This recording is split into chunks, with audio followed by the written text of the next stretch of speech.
Hello, everyone. Welcome to WoodYaTalk. I am not Woody. My name is Scott. Yeah, taking over another show. Woody's not here. He's actually stuck in a blizzard. How very, very Canadian of a thing to have happen to him. But no, legit, he's stuck in a blizzard. He wanted to be here tonight.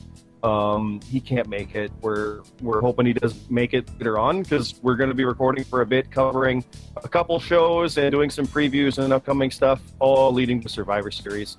I did say we. This is Scott. Bomber's here as well, though. Bomber, who was not on the last Job of Radio, did some awesome stuff with that. He has returned. So Bomber is here. How are you doing, good sir? I'm doing really good. I was asleep for that, and I slept already today. I took a 5-hour nap, so I'm definitely wide awake and ready to do this thing. Yeah, 5-hour nap. Yep, that was it. 5-hour nap. That's a pretty good nap. Not gonna lie. That's pretty good. Not bad. Pretty good. That's almost nap. how much sleep I got last night. So that's yeah. Yep. But yeah, no, it's a little odd. Woody did say go ahead. He wants us to do a show to make sure that we cover the stuff because there's a lot coming up. Because if we don't do it now, it'll be after Survivor Series by the time we do it, and that's just too long to go between with the stuff we're doing. Mm-hmm. This is similar to when Bomber, you were doing your recap shows where you'd recap 2 or 3 events, previewing 1 or 2 events. Yeah. It doesn't help that WWE has thrown in like 8 events in 5 days kind of thing. Yeah. So it kind of forced our hand. Not that we don't enjoy it, but we literally it has to be done. So this is a Woody Talk with a Woody. We're doing it for Woody. Wish you all the best. He, of course, can always comment on some stuff afterwards or later as well. But we're going to jump right in here. This is streaming live on my Twitch, Cyclops Scott on Twitch, but I'm not recording it. Bomber is. But if you guys want to check out these live as we do them, they are there. So we have fun with that as well. Just for timing of it, it is Monday night. Raw is happening. It's kind of in the background. But let's jump into Evolution, because, yeah, that's the show we have to recap first. Evolution is the first one. So that lets you know November 12th, we're dealing with late October. Oops. Bomber, I know we want to cover these pretty quick. I am just going to skim through these looking for some big scores on the undercard. Again, no offense meant to anybody on the undercard. Rab posted a 32. I got Junction with a 39. That seems the higher 39. If I'm correct. I think 39 was the highest of the night by Junction there. Yeah. It looks like it. Yeah, no one else quite hit that. The top score for that show possible was 46. So he was 7 off of that. Which there you go. Mm-hmm. The main notes. I'll just read the winners. We got Baron Ash winning. Buck N5, Lily Pilly, 3J Platinum, Green Machine, That Guy Jack, Wrestling Ferrara, Rab over Peanut. That's an interesting one there. Junction, Wookie, Alaska Brown, TB666, Dr. Tommy Oliver with another win. His gimmick was he was going to be a jobber, but he's pulling out wins, and he beat Hiro Shin Moses 35-23. Yeah, definitely, obviously his biggest win of his short career so far. So huge win there, major win. Nothing to really. Yeah, that started on the. I think that started over the Discord. They were like, "Hey, I want a match against you." Oh, okay, let's do it. So that match basically started over Discord, and wow, Oliver with the upset. That's pretty big.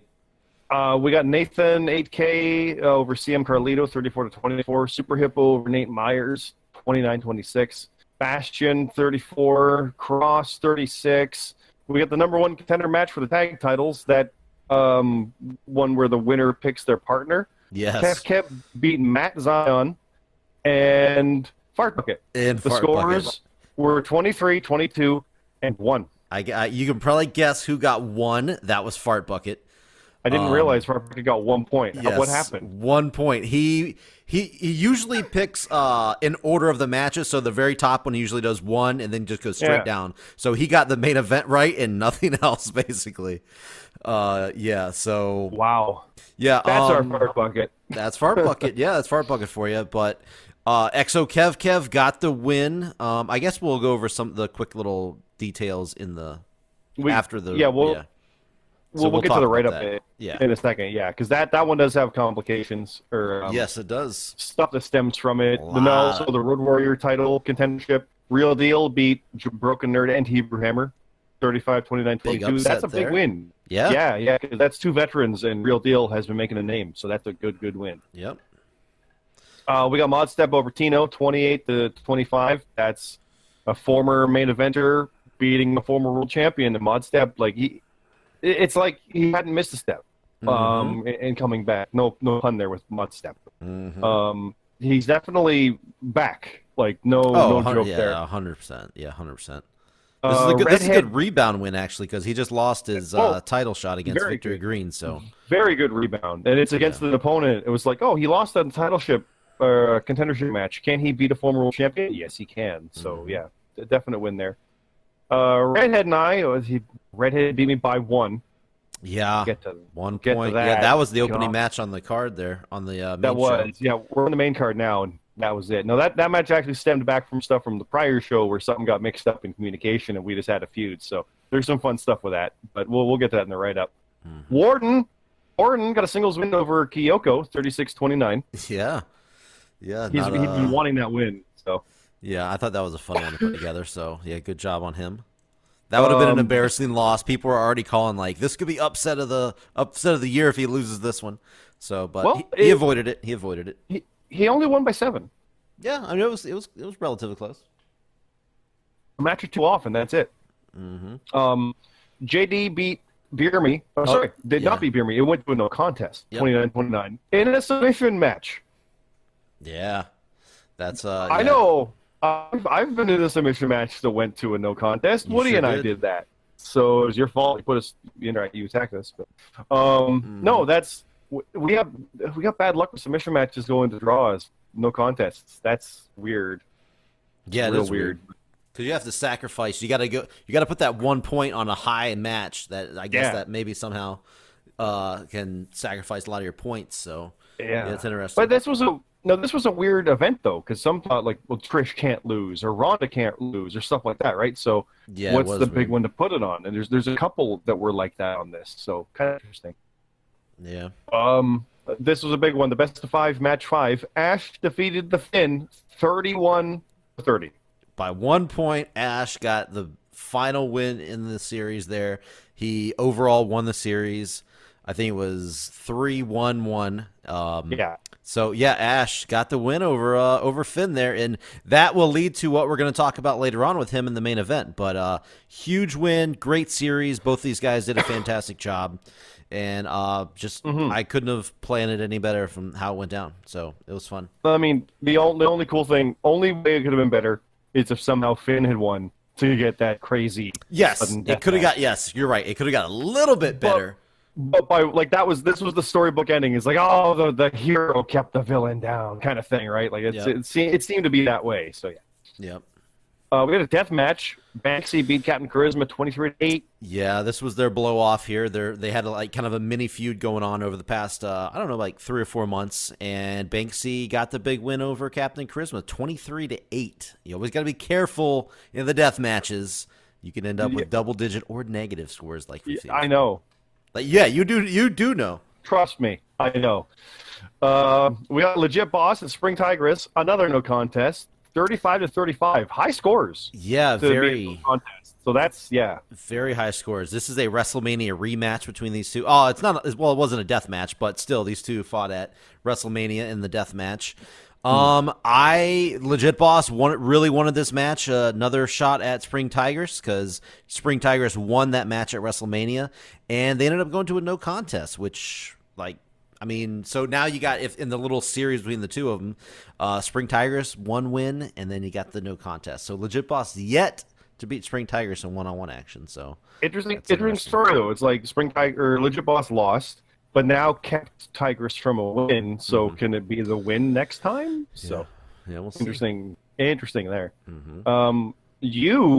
Bomber, beat Cade Gailey 26-16 in a hardcore match to retain the Ultraviolent title. And if I am correct, you're the first one to retain in multiple reigns. Yes, yeah. Vitamin Yes pointed that out, that I'm the first one to, I think, hard to believe, but the first person to defend the Ultraviolent title twice, which is crazy to think about.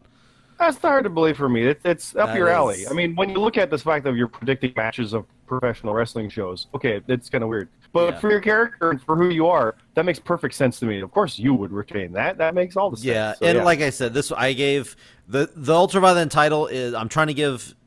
I'm I'm not trying to give it away, but I'm giving the title matches to the people where the belt should be in the as far as, on the card, like lower down on the card. Not saying Kate Gailey's a jobber, but he's down to the lower to mid card range. So it's middle stuff. But you know what it ends up doing? It ends up having your guy be such a dead heel where he'll give those plucky faces a chance and just shit all over them.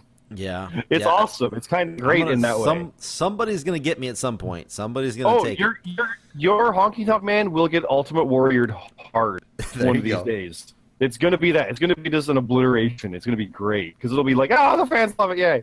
So it'll be one of those moments, hopefully. Another interesting moment was another no contest.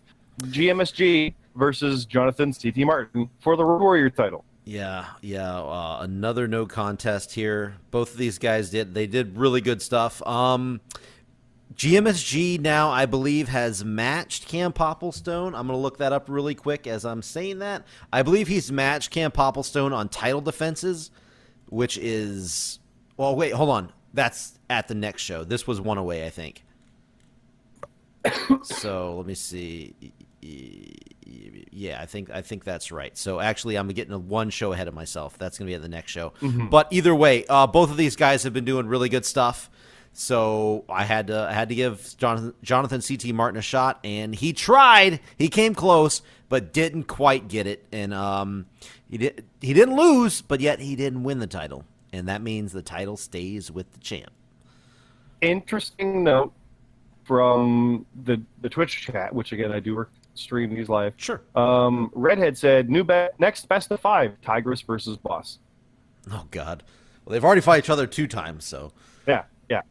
So let's see. We now have the Evolution Battle Royal, which was an interesting thing that you did. You had 5 originals, 5 been around for a while. Yeah. 5 new people, like 1 or 2 events, and I forget how you did the other. Well, I did 10 originals. 10 originals. 10 originals. Yeah, and then 5 middle of the pack guys that came in like midway through the JRPL's history, and then 5 brand new people. So, yeah, and that's a Cross one, and that's a big win for Cross. That's a cool win for Cross, considering needed that win and kind of stands out with it. I think it's a good win. So Yep. Now, forgive me. What does the winner get? The winner gets a Top Lock Championship match at Crown Jewel, but we'll talk about that. We'll get to that. Yeah, we'll talk about that. That's what the winner was supposed to get, so we'll talk about it. Okay. And then we have the World Championship. Woody defended against Bionic Knee, 34-32 to retain. Yeah, 2-point win. Wow, very tight there. Bionic Knee has been looking fantastic, working his way up. He won the big matches, big main events against Hito, Sheen Moses, and he has definitely earned this shot and just fell short. Woody got his first title defense, successful title defense, that is, at Evolution here. It was a really good main event that I think may be, as we look down the road, I think it's going to be underestimated as one of the big main events of the year. So we'll see when we get down to the end next month. Yeah, it was definitely good. Now in the highlights, it is mentioned that Daddy Fat Sack had duplicating confidence points, so his score got affected. Yes. Let me find him here. I believe, Daddy Fat Sack He lost to TB666 22-20. Yeah, I don't recall whether or not he lost by 2. I mean, he lost by 2, but I don't know if his picks would have gave him the win. I'm not sure. I don't recall that, but either way, guys, you gotta double check the confidence points before you submit. It can cost you big. I don't know if it cost him the match. It probably did with 2 points, only losing by 2. Yeah. It probably did, but you never know. Just double check those, triple, quadruple check those points before you submit. So I don't always catch them. If I do, by the way, if I do catch them, I will let you know, and you can resubmit. That's no problem. But I don't always catch them. So match of the night, Legit Boss got that achievement. Yeah, Legit Boss Spring Tigers took home match of the night there. Yeah, so Tigers already had it. Clearly. Yeah, yep.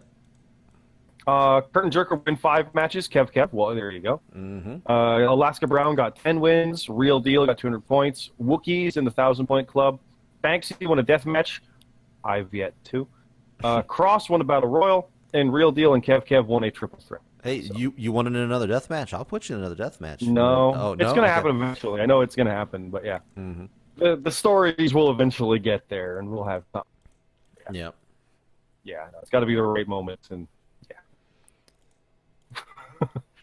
Now the kickoff stuff. Let's see. What do we want to cover from the right? I guess the two main things were the number one contender matches. First of all, the Real Deal won. I don't think there was. Let's see.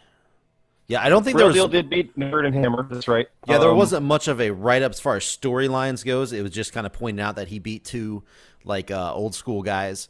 But the real storyline stuff that came from the tag team number one contender match, where That's right. It was originally, I think it was supposed to be a four-way match, but somebody no-showed. It was. Yeah, somebody no-showed. But hey, you know what? They lost their opportunity. So, boom, there you go. That's what happens. But no, Kev got the win by 1 point. Basically, you want to just skim through it and. We saw, where was it here? The winner gets to pick a partner against the Solution at Crown Jewel. Yep. Kev beat Matt Zion and Fart Bucket.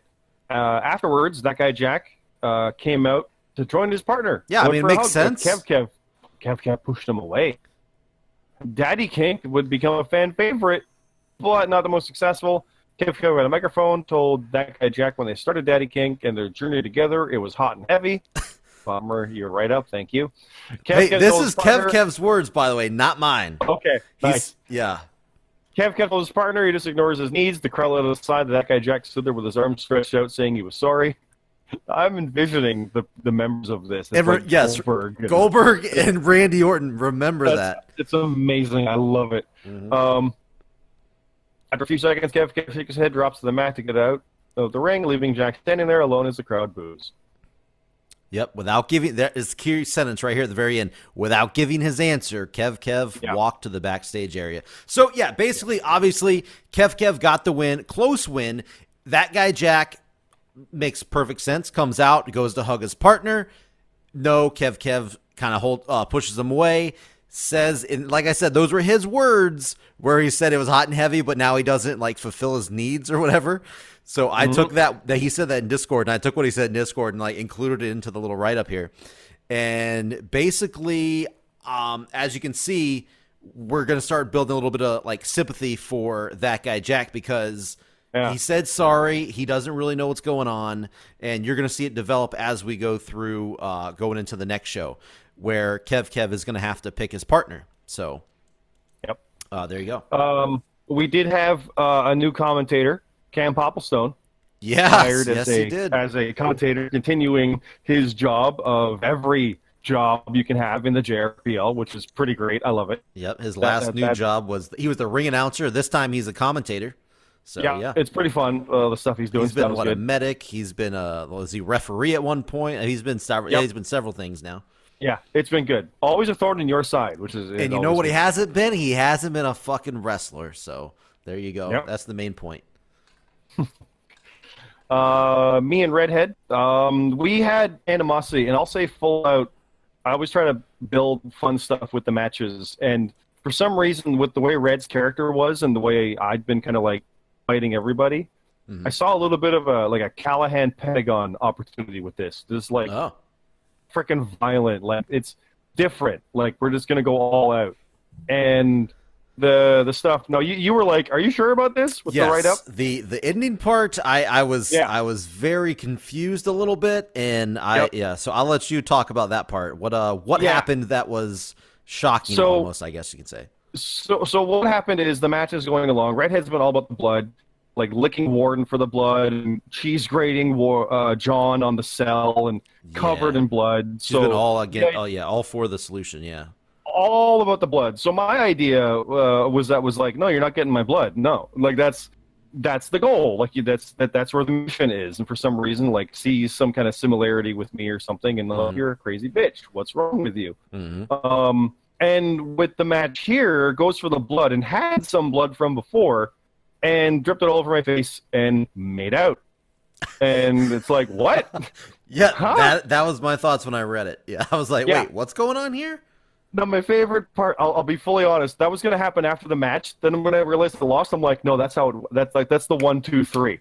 In that moment, I'm just like, wait, what happened? Like that, I like the idea of that, especially at one point. It's like, oh, damn it, no. But it's like a chink in the armor. I don't know. It's like I didn't see that coming. Where does that come from? For the character. For me, it's like, oh, we got fun with this. I've said before, the Redhead and I wanted to do them before, but it didn't quite work with the way the storyline was going. Well, this is a different way to kind of get somewhere with it and build something long term. Don't worry, we're gonna fight. it's going to be interesting. It's like Redhead's on the UVA. I'm going to the chat to see what actually is happening there. Yeah, it's you're on the UVA, Red. Like there might be stuff and things, but there's problems. So, but yeah, like you weren't sure about it. You said you weren't sure about I was that. Like, yeah, I was really character is what you were saying. I was right? really confused how this just really took place because we haven't had much of this kind of stuff go on. Like recently, we had something go on with C.T. Martin's daughter in the solution, and then almost immediately after that, we had this incident take place, and I questioned it.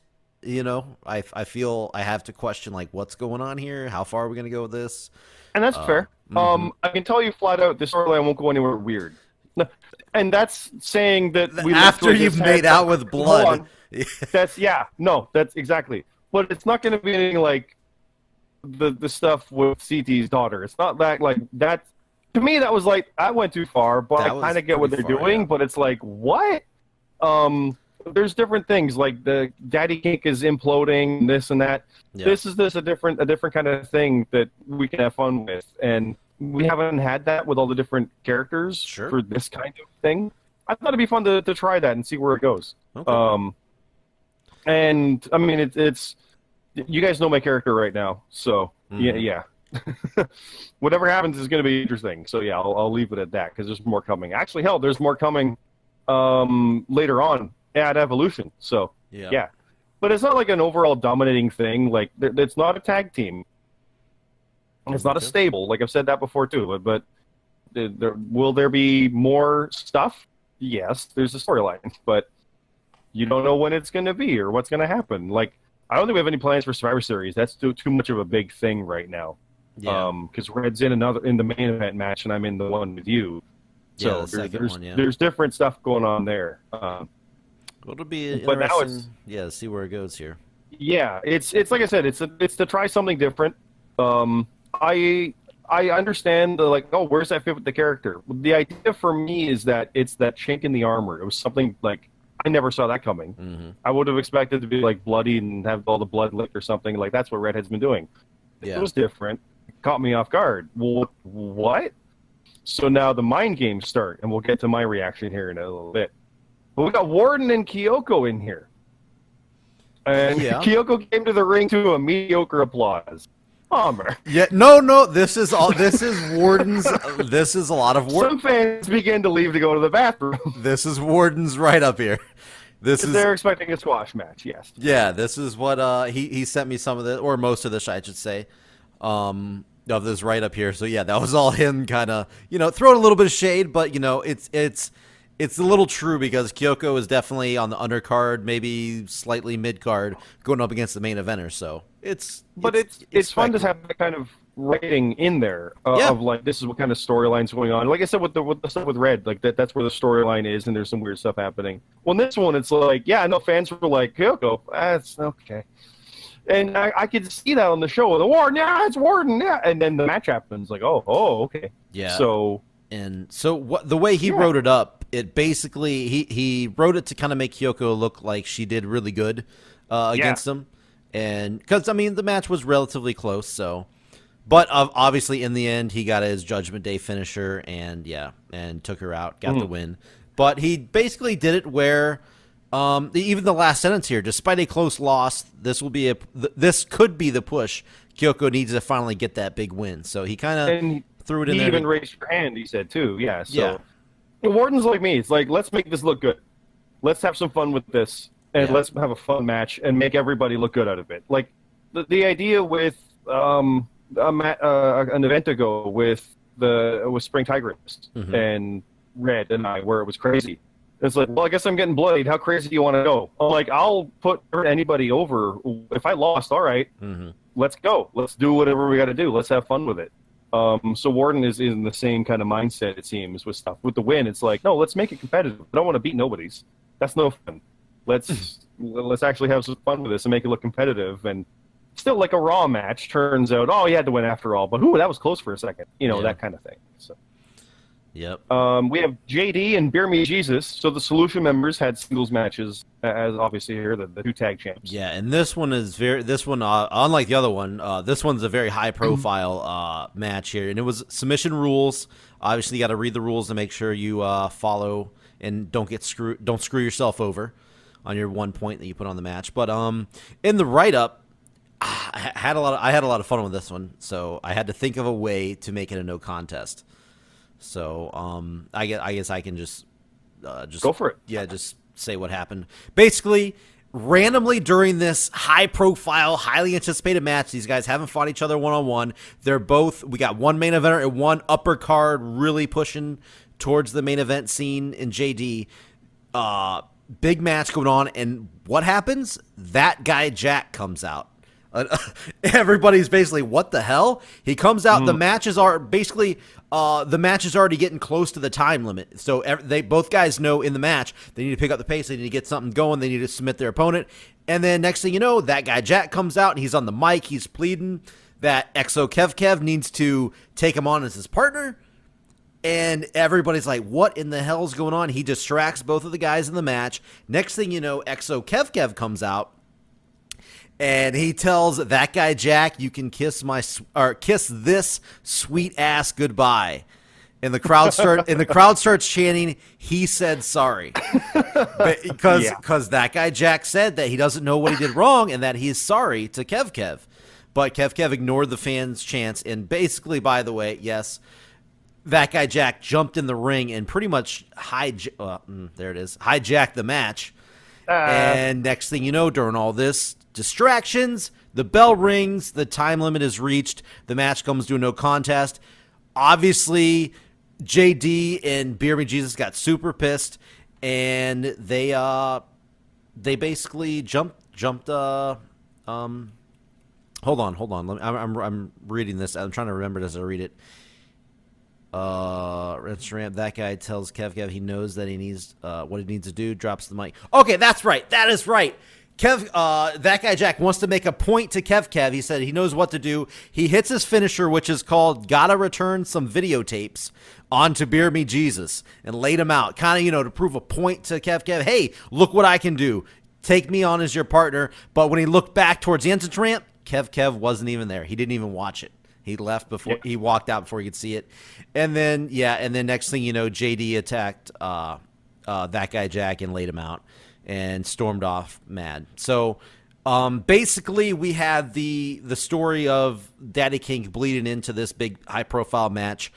I had to think of a way to make it a no contest, and I think that advances some of the story with Kev also with Beer Me, because that title match is going to be happening at the next show. So I thought it was a fun little story there.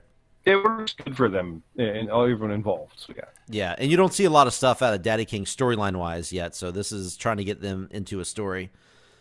So yeah, but yeah, that was pretty much it. I had fun with that. Now, dudes, speaking of story, I'll let you run on this one as well. Best of 5, match 5, the Finn versus Ash. Yeah, if you haven't seen any of the other best of 5 like write-up stuff, go check them out. There's a lot of stuff that went down through them throughout the matches, and a lot of this was kind of the build-up, saying, "Hey guys, everything's on the line. The Finn needs to get the win to make it 2-2-1 as far as the best of 5 and force a final match." But in the end, it just didn't happen. What happened basically, I'm trying to remember myself here as I'm looking at this. Do you know what happened? I'm sorry, I honestly don't remember. I don't remember this match. Yeah, no, I'm reading right now. Perfect. You take it then. Sorry. Let's see. At one point, Ash hit last breath, but it didn't. But Finn rolled out of the ring before he could do it. Just before knowing he his could pin him, yes, yeah, before he could pin him, yeah. Yeah, no, he just knows. Finn landed a super kick. Same thing, sent him out of the ring. So like the finishers knock each other out. So that was interesting thing. Like they can't capitalize. Everything's just by a razor thin edge of being able to do it. The Finn, after an amazing performance, the Finn planted his rival to the mat with a cradle power driver and once again made his way to the top rope. Once Finn reached the top, he pulled down both straps of his singlet and let out a roar. That's pretty awesome. The crowd was somewhat getting behind him. Finn leapt off the top going for a frog splash, but then Ash sprung to his feet, caught him mid-air with yet another last breath. Which is an RKO, by the way. Yeah, crowd went nuts, pinned him with a 1-2-3. Ash wins, Ash wins, Ash wins. He wins the best of 5. Yep, and if you look at the last sentence, read that last sentence. Well, I'll read a few of them here. Oh, okay. What an exciting series, and to be honest, it may never be topped in company history. What a showing from both superstars over the past several months. Even in defeat, the Finn performed extremely well and shouldn't get down on himself too bad. Ash was on top of the world tonight. And I agree. The Finn made... you needed both parties to make this awesome. And even though Ash won, the Finn, it was that close. It was great the whole way through. Yeah, these guys both did a great job, like I said. We've pointed that out quite a bit, and that's why Ash basically is going to be leading... the main event, well, pretty much the main event of Crown Jewel for the title. And Finn he got elevated. He got, Jesus Christ. Sorry, I'm trying to, elevated. Sorry, thank you. I'm having a hard time right now. I only had 5 hours of sleep in my nap. He got elevated through this loss, which is what we were kind of talking about. And man, Finn has really never really had a story in the JRPL. He just shows up to the WWE and NXT shows, so it's good to see him finally getting some kind of recognition through some of his good performances. So we'll see where he goes from here after taking this loss to Ash. But we know where Ash is going. Going, that's for sure. So Ash gets a world championship match. Yeah, it wasn't announced here, but I knew for the most part. It was your plan. Yeah, it wasn't my plan. It wasn't. The public didn't know. It was. It was not. I didn't have it set in stone because I had other things. Depending how it went, you were like, if this is awesome, then they're gonna get a world title shot. It's kind of, I think, where you were. Yeah, I had a couple matches that throughout the night that, depending on how they went, we could see who was gonna face Woody for the title. Which this one went in Ash's favor, and the other matches did not go in their favor. So. It happened to go to. And interestingly enough, this match, and as high profile and as awesome as that series was, has been going parallel to the war. Yeah, like they're not involved in it, and they didn't need to be. They had their own literal one-on-one this whole time. Yep, which is kind of cool when you think about it. It's one of those things. So yeah, kind of what we were doing with the next match, the Banksy and Captain Charisma. Banksy and Captain Charisma, exactly. They have the next match here. Yep, they've been completely doing their own thing, not really involved. Banksy recently got involved he's now on UVA, but this story had nothing to do with the UVA. Yeah. That simply is the year of Banksy, going from it's going to be this awesome celebration for the hero to it's going to be the year of Banksy, whether you like it or not, which is great. It's a good way to turn it. And he actually, of course, even no matter how many losses Banksy gets, he still goes to the year of Banksy. And he actually pulled out again in this match where he screamed it out right before he got the win over Captain Charisma, too.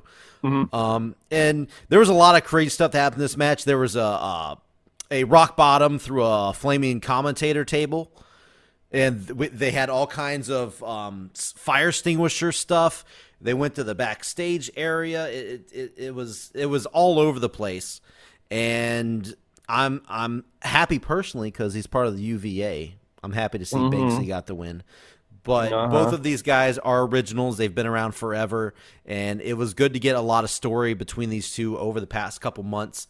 I don't know where this means Captain Charisma's going, but I'm sure he isn't going too far. And same as Finn. Like the loss is there, but if anyone can bounce back from losses and make something, trust me, I know that it's doable. Yeah. So stick with it. This is good stuff you can build on. So absolutely. Yeah, it's going to be good for both these guys, and I was just happy to see both of them get a little bit of a story again. Kind of just like some of the other guys that haven't had stories lately. I'm trying to get them involved and stuff. And a lot of these guys, these aren't guys that are coming to me and asking for stuff. So there are people out there that are giving me stuff that they want, which is great. I prefer that. But some of these guys who show up since the beginning of the JRPL, and they haven't had stories, they haven't had stuff. I've been trying to include them a little bit more, yeah. Even though they're not like as involved as far as. No, but it's part of how it should be. Like these have been around that long. There is actual just history that you can kind of just look at and tap into. I mean, the next one, Legit Boss and Spring Tigress, they are active with role playing and stuff like that. But even beyond that, there's just history there anyway that you can make out of this match. So. Yeah, the fact that these guys are coming and getting that kind of story is awesome, I think. Even if they're not the ones asking for it, no, it's just kind of natural when you look at the fact they've been at 60 shows or 40 shows or whatever it is by now. Hell yeah, absolutely. Yeah, and this one, this is kind of tied to you, I think, a little bit, semi, because Legit Boss came out with Legit Boss came out with a fake Janice, which is Tigress's her kendo stick, which it was, her tiger printed kendo stick, and which you broke, correct? Am I correct? I did. You smashed it and you broke Tigress's idea. Yeah. The origin of that was, why the heck are we fighting? Even if we're like, I'm not a crazy person, I'm just vengeful. Tigress is a bit crazy. Well, why are we fighting? We're on the same team. Yeah. That was during the open challenge match, I believe. Yeah. Right? Yeah. What if during the open challenge, what if I broke it? That would set her off. I'm like, no, that works. That's cool. So I ended up losing the match because of that, because she just went ape and just bloodied me, and that was that. But that's a cool character thing. It's like, oh, now what? Like, oh god, where does Tigress go from here? Yep. And Boss and I have had an awesome little mini feud that I do want to revisit. It's been some real fun stuff with Boss, so I love both of these. They're really, really fun for opponents. So. Yeah, and the story, what went on here, Legit Boss came out with a fake Janice and kind of mocked Tigress a little bit, and then later on, as the match was going on, Legit Boss got out of the ring, took the fake Janice and smashed it, which I guess just set Tigress off. She went flying out of the ring. They both went through a barricade. Usually see the guys going through the barricade. Yep. So it was fun to have the girls go through the barricade, this smash through the barricade. And both of them were laid out and could not answer the count out, and both were counted out, leading to a no contest. So, and I like the way you put it here. The crowd wasn't happy about it, but they love that Tigress put Boss through a barricade. Yeah. They're like, oh, we don't like that ending, but that was cool. Yeah, like you do find the fine line in between with your write-ups for that. I want to commend you on that. It's always really fun to see that. Yep. So again, like, these guys haven't been, at each other's throats like they were earlier WrestleMania time, but we kind of revisited it here, and it turned out really good. It turned out fun. And, of course, it helps with the war, both guys on either side, both ladies on either side of the war. So. Now we have the Road Warrior title. Yep. ESG and Green Machine. Well, by his side, excuse me, with John C.T. Martin and Junction with him. Yeah, they each came out with one of their stablemates with them. Yep. Yeah. You want to talk about the war? Here we go. Now, basically what happened here is I needed to think of another way to come up with a no contest. So, and I also wanted to lead more towards the Blissful Enigmas against Team No Chance, because that is going to be the main event of WarGames coming up.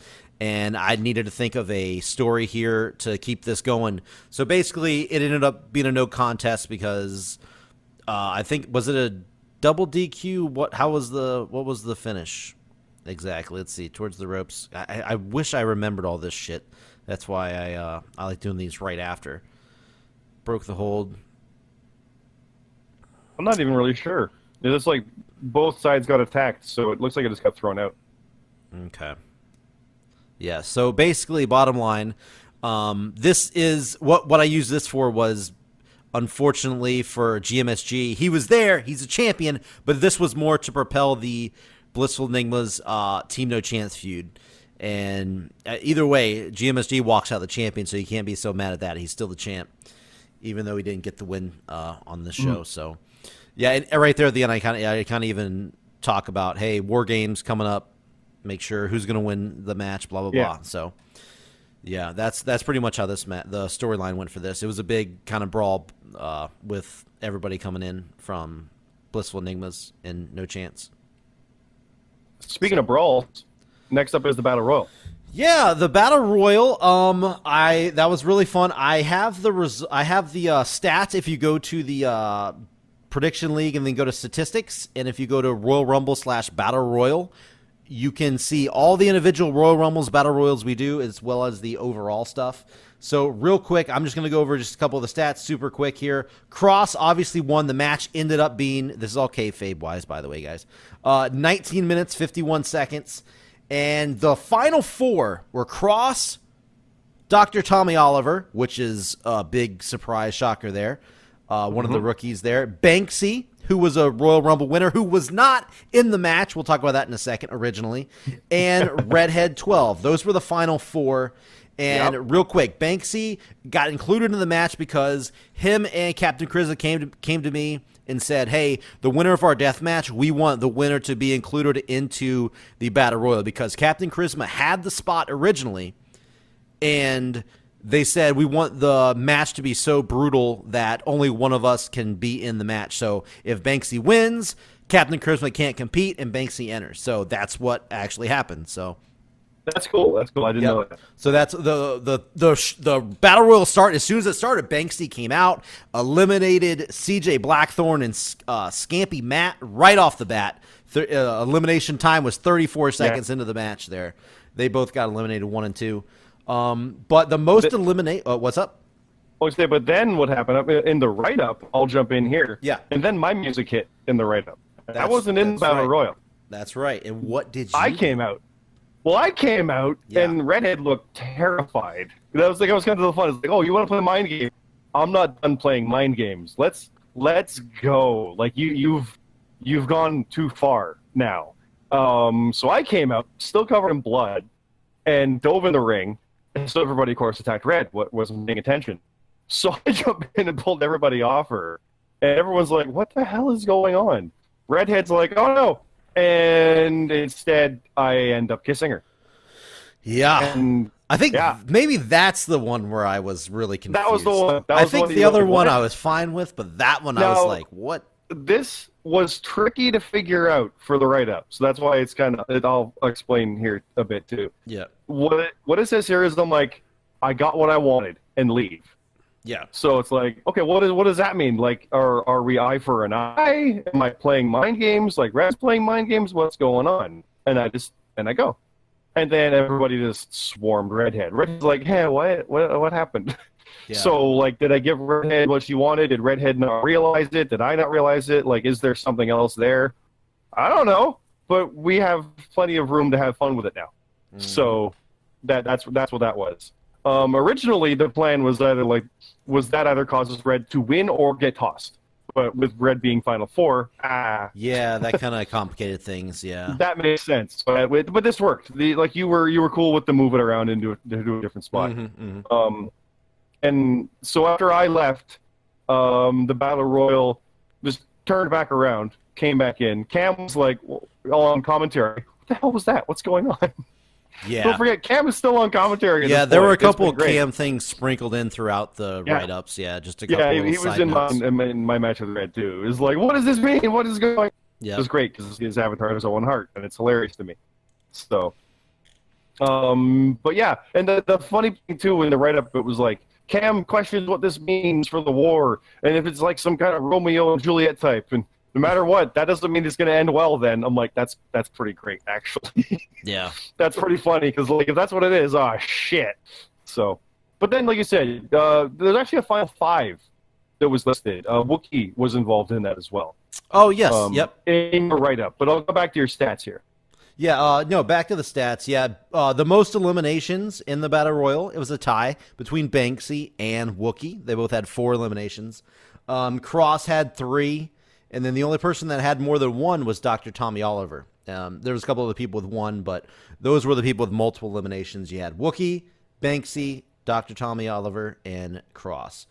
But yeah, I always have. I'm a big stats guy, so I always love doing the Battle Royals and Royal Rumble stats stuff. Oh yeah. So if you guys are, go to the stats page and check it out. You'll see, like I said, individual as well as overall Battle Royal stats. If you want, I can tell you right now, the most eliminations overall in Battle Royal history is GMSG when at the Peanut Memorial Battle Royal. He has 5. So Banksy and Wookie, they're tied for second with 4 overall. So there you go. If I'm correct, this was the first Battle Royal that I wasn't in. Well, there was only okay. Here's the thing: I separate Royal Rumbles and Battle Royals. So I would never anything that says Battle Royal, I always count separate from Royal Rumbles. So no, I remember I was in the Royal Rumble. Yes, I was not supposed to be in the WrestleMania Battle Royal. Someone no-showed, so I was. And there was something else that someone no-showed, and I ended up in it. It was like, so I wasn't supposed to be in them, but I've been in all of them. This is the first one I think I've been in of either type, which is kind of funny, honestly. But yeah.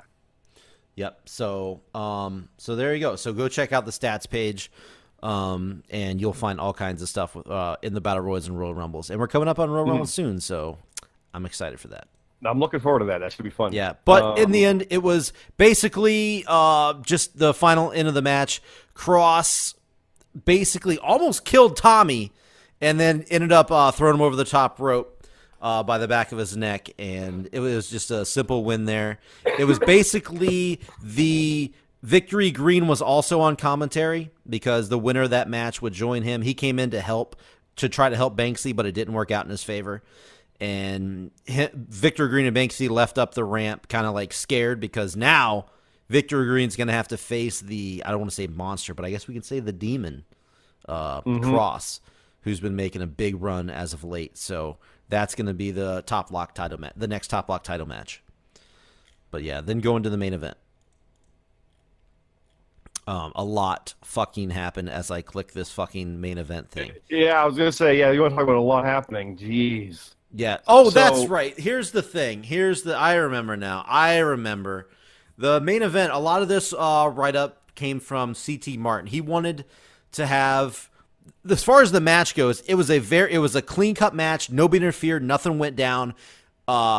Woody got the clean win over Bionic Knee. 1, 2, 3 after his 720 DDT. And while the Solution was celebrating, out came the Blissful Enigmas, and CT Martin got on the mic and said, hey, you know what? Congratulations, you got your first offense, blah, blah, blah. But guess what?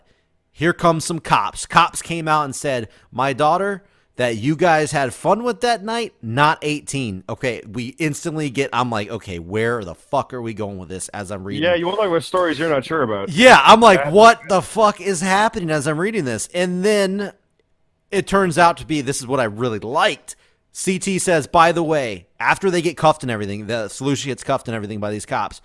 And he says, by the way, none of this is true. And then they end up beating the shit out of Solution. And that was really good. I really liked that. That was a really good little twist. Fantastic. Yeah, because they're handcuffed and getting just beaten up by lackeys. It's really, really good. I love it. And then there was this moment where AK was up in the skybox. There was a hooded figure who we don't know who this hooded figure is.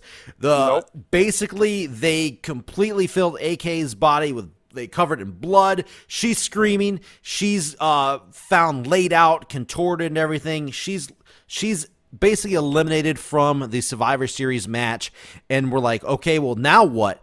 Guess what happens next? Crimson Cyborg returns, comes back, he clears house pretty much, and then a little bit, there wasn't enough, not spoiler, enough surprises happening. Here comes UVC. We're talking Bomber, Jut, Bastion. We come down and kind of clear house again.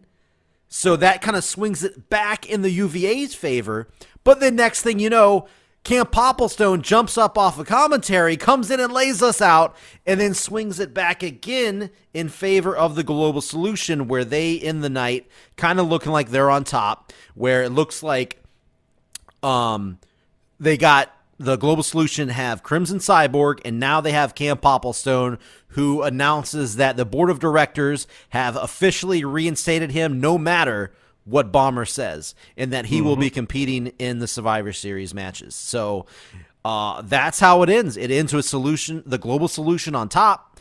The UVA kind of laid out and kind of embarrassed a little bit. And then the 3 matches are advertised in the show. You got the main event, Woody, Warden, Beer Me Jesus, John, and Crimson Cyborg versus Redhead 12, Jonathan C.T. Martin, Junction, Victory Green, and Tom. That's going to be the main event. But then match number 2, which wasn't announced coming into this, GMSG, Spring Tigress, Green Machine, Scott, and Cam Popplestone versus Bomber, Jut 9, Bastion, Bionic Knee, and Tino. And then the last my hands on you. Oh yeah, Get my hands on There's you. a lot going into that match. And then the last one is Hito Shin Moses, CM Carlito, Super Hippo, XIVILI, and Fart Bucket versus Legit Boss, Nate Myers, Banksy, TB66, and Nathan 8K. So those were the 3 matches announced at the end of Evolution. And I said beforehand, Evolution, everything will be revealed at Evolution as far as the shows go. Yep. So, yeah. So it was a big, crazy, chaotic finish where, like I said, the momentum shifted back and forth at the end of the night there, where it looked like they were going to get the upper hand. No, they're going to get the upper hand. No, them. And then Solution ended up with it at the very end, the global solution, that is. So, yeah, let's run through Crown Jewel real quick, huh? Let's look at Crown Jewel. Real quick. The highest score you could get on this was 72. Yeah. It was a long match. And card. nobody came close because there was a lot of matches that didn't happen. I got Tino with 56. I think Vitamin Yes got the highest score. 59, I think, was the highest score of the night. Okay. Vitamin Yes. But I'll jump through these pretty quick again. Yep. We'll look at our undercard winners. What was the first match of the main card? Do you remember? First match of the main card was Redhead versus Modstep. Okay, so I'll skim down here. So we got TB666 with a win, Cade Gailey, Captain Charisma over Banksy and Otis. That's noteworthy. Captain Charisma, Tino won, Dr. Tommy Oliver beat Wookie 51-16. Yeah, a huge squash match. Squash achievement big win. unlocked, yeah. Wrestling Ferrara, Fart Bucket, Accelerator, Vitamin Yes, Tom, The Finn over Voodoo Dreamer by a point, but it's a win. That's all you got to do. Yep. I beat Rab 44-38, and it was all because of one match that swung it for me. Yep. Because he was winning the entire match until the last match went in my favor. I did pick Lesnar for the record because that helped me too. Then we have Redhead beating Modstep 51-40. Yeah. Big win for Redhead against Modstep. Huge. Modstep's said he's just been around. That's no one. Only his second loss since he returned. So Yeah. very big. So win Redhead there. got a win over me. Not that I'm a huge whatever. I'm a marquee opponent, but maybe not a high opponent, if you know what I mean. Yeah. But Modsteps, like that's a big win. That's good. That's really good. 3J Platinum beat Zion 38-26. JD beat that guy Jack 51-35. Eloquent Enigmas beat CM Carlito and Super Hippo 85-66. Yeah. A bit of a tough loss for those guys there. Yeah. Big win. Orstella beat Cross 45-32. So Cross couldn't quite get the momentum off that Evolution. This was supposed to be well, we'll talk about it in the write-up. This was supposed to be the top lock title match, but yeah, it kind of changed. But yeah. We got Team No Chance defeating the Chaotic Maniacs 90-53. Big win. We got the GMSG defending the Road Warrior title against Real Deal JRH 34-27. We have the UVC, Jet and Bastion, your boys, against Tigress, Green Machine, Hero 132-105. Yeah. That's pretty solid of a win. It was I'd a say. pretty good size win there, yep. We have the Solution, Warden and Beer Me, defending their tag titles against Kev and the partner of his choice, Kyoko, 78-71. What a close match, too. Wow. That's we scary almost close, had right? new champions with Kevin Kyoko. Talk about that would have been amazing, like as far as upsets go. And storyline-wise, it followed the Warden Kyoko match. Yes. With that. That's fantastic. Yep. That's a great choice. And then we have the World Championship. Yep. Woody defending against Ash in a ladder match. Yeah. And losing 52-38. We have a new world champion, Big Ash, win, with the storybook win. It wasn't even close, too. Look at that. Yeah. No, Ash comes along and just, like, literally during the war, Ash suddenly took the world title out of that picture. Yeah, just eliminated completely from the war. Love that. I really enjoy that stuff like that can happen. Yeah. That's part I like wrestling when that happens. So that's pretty fun. Mm-hmm. So yeah, let's get into the little write up pieces in there. You can do the if you want to do the achievements and stuff. Oh, the stats, yeah. Victor Green, no show to title match. Yep. We'll get a -10 penalty points in his next defense. Yep, that's the golden rule in the JRPL. If you no show a title match, you receive -10 in your next defense. That's a rule that'll always be there. So just heads up on that for all you champs out there. Unless you're the Road Warrior champion, by the way, which gets defended every night. And if you do no-show on a night you're supposed to defend the title, this is the one, the change about the Road Warrior title, the specialty with it. You will lose that title, and you get a score of 0. It's like you got all your matches wrong, basically. Yeah. So just heads up on that. Yeah. So, match of late honors, 5 times ordered to Redhead, which that's when I was like, are you fucking kidding me? Because I've yet to get match of the night, and that's part of what we were like, well, we'll have a match. We'll get a match for the night. Okay, it didn't happen. Yeah, I thought she was the first, but I was wrong. But what's amazing is that Spring Tigress and Legit Boss got match of the night last time. Yep. And then Reddy got it here for the 5th time, and I'm like, I'm literally having matches with them. Yep. But when I'm in the match, I'm not getting match of the night. So clearly it's me. Obviously, it's just not happened. I can't dispute that, but statistically speaking, you would think with my opponents, it should have happened by now. You'll get it. So it's like, oh my god, it's frustrating. So we'll see. This next one's the big one, though. Win 5 JRPL matches. Fart Bucket. Wow, who would have thought Fart Bucket would have won 5 matches in his career? Crazy. He beat Dave Smell My Fart.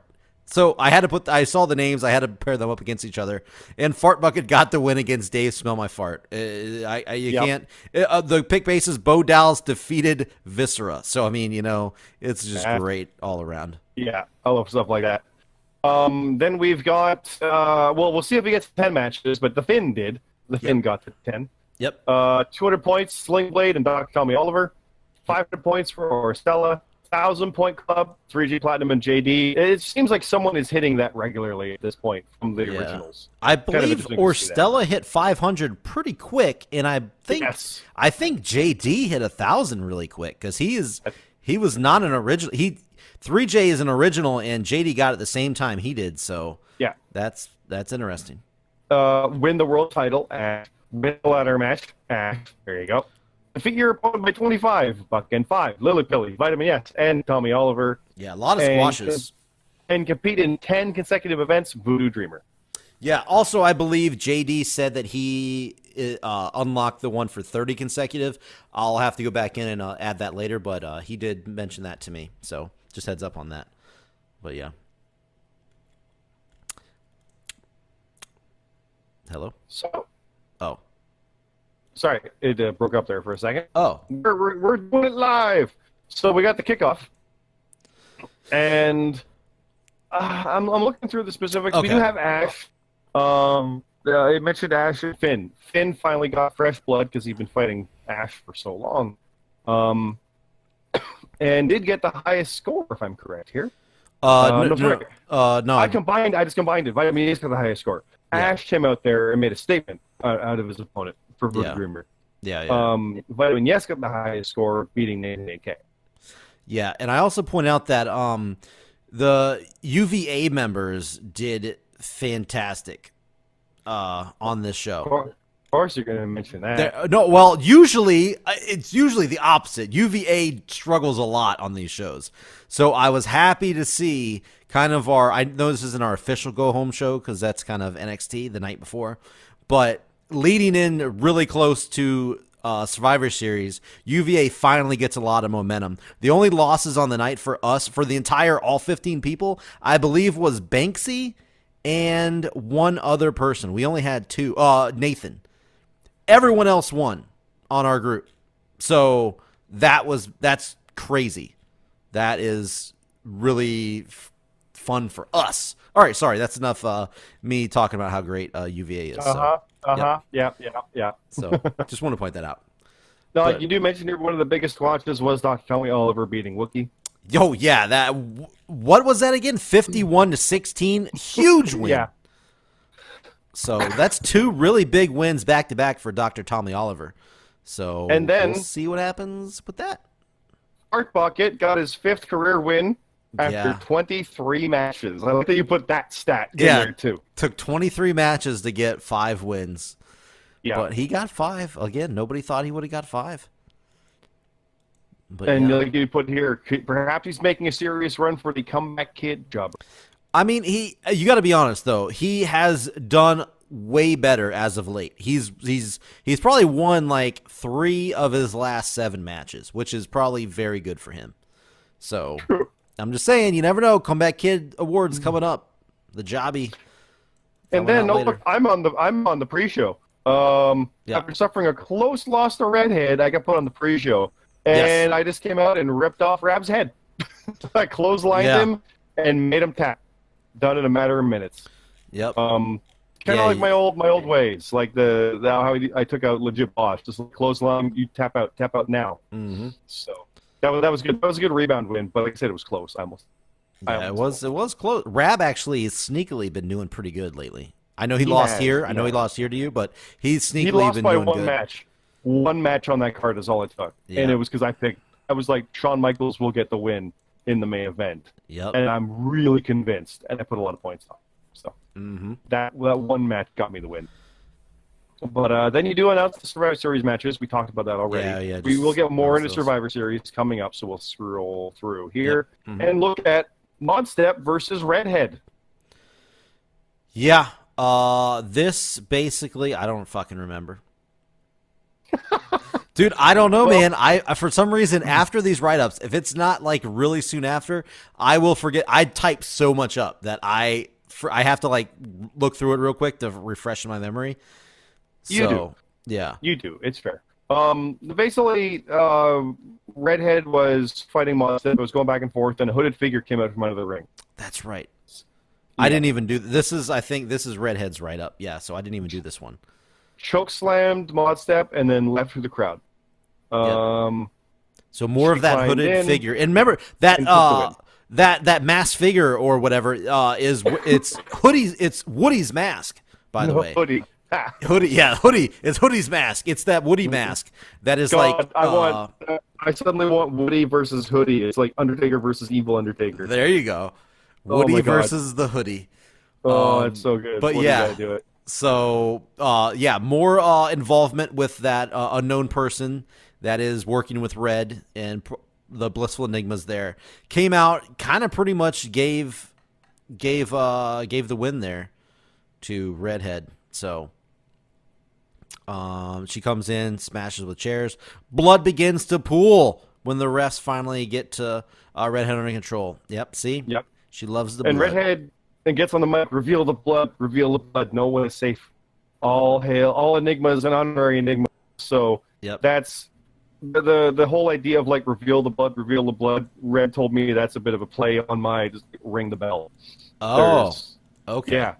So like we're getting in each other's head at this point without even being in the matches. So gotcha. That's going to be some ongoing stuff. Going to take your head up.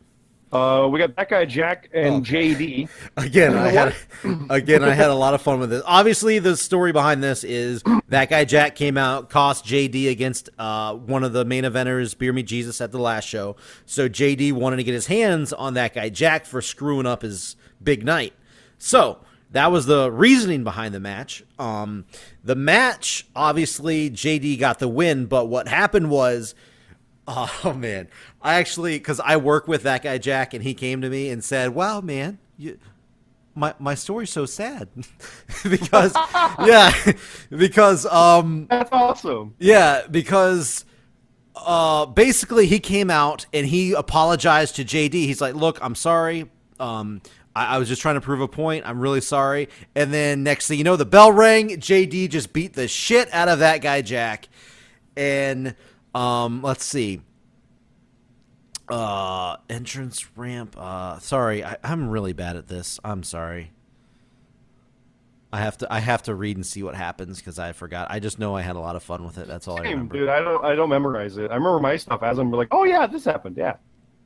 So he hit his finish on him, jumped in, pinned him, got the super quick victory. Yep. But afterwards, something happened.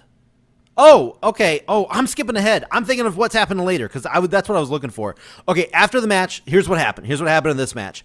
That guy Jack apologized, said I'm sorry. He quickly got attacked and got the JD did his finisher, fire for effect on him, got the pin. After that, out came the Blissful Enigmas and they jumped JD. That's right. That's what happened because again building more towards the WarGames match. What happened with that guy Jack happens later on that he got sad about.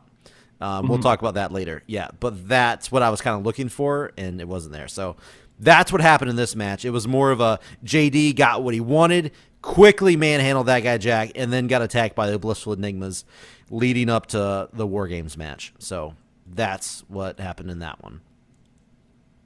The top block title. Yeah, so like I said, originally it's supposed to be Victory Green versus Cross. I actually talked to Victory Green on Twitter about this.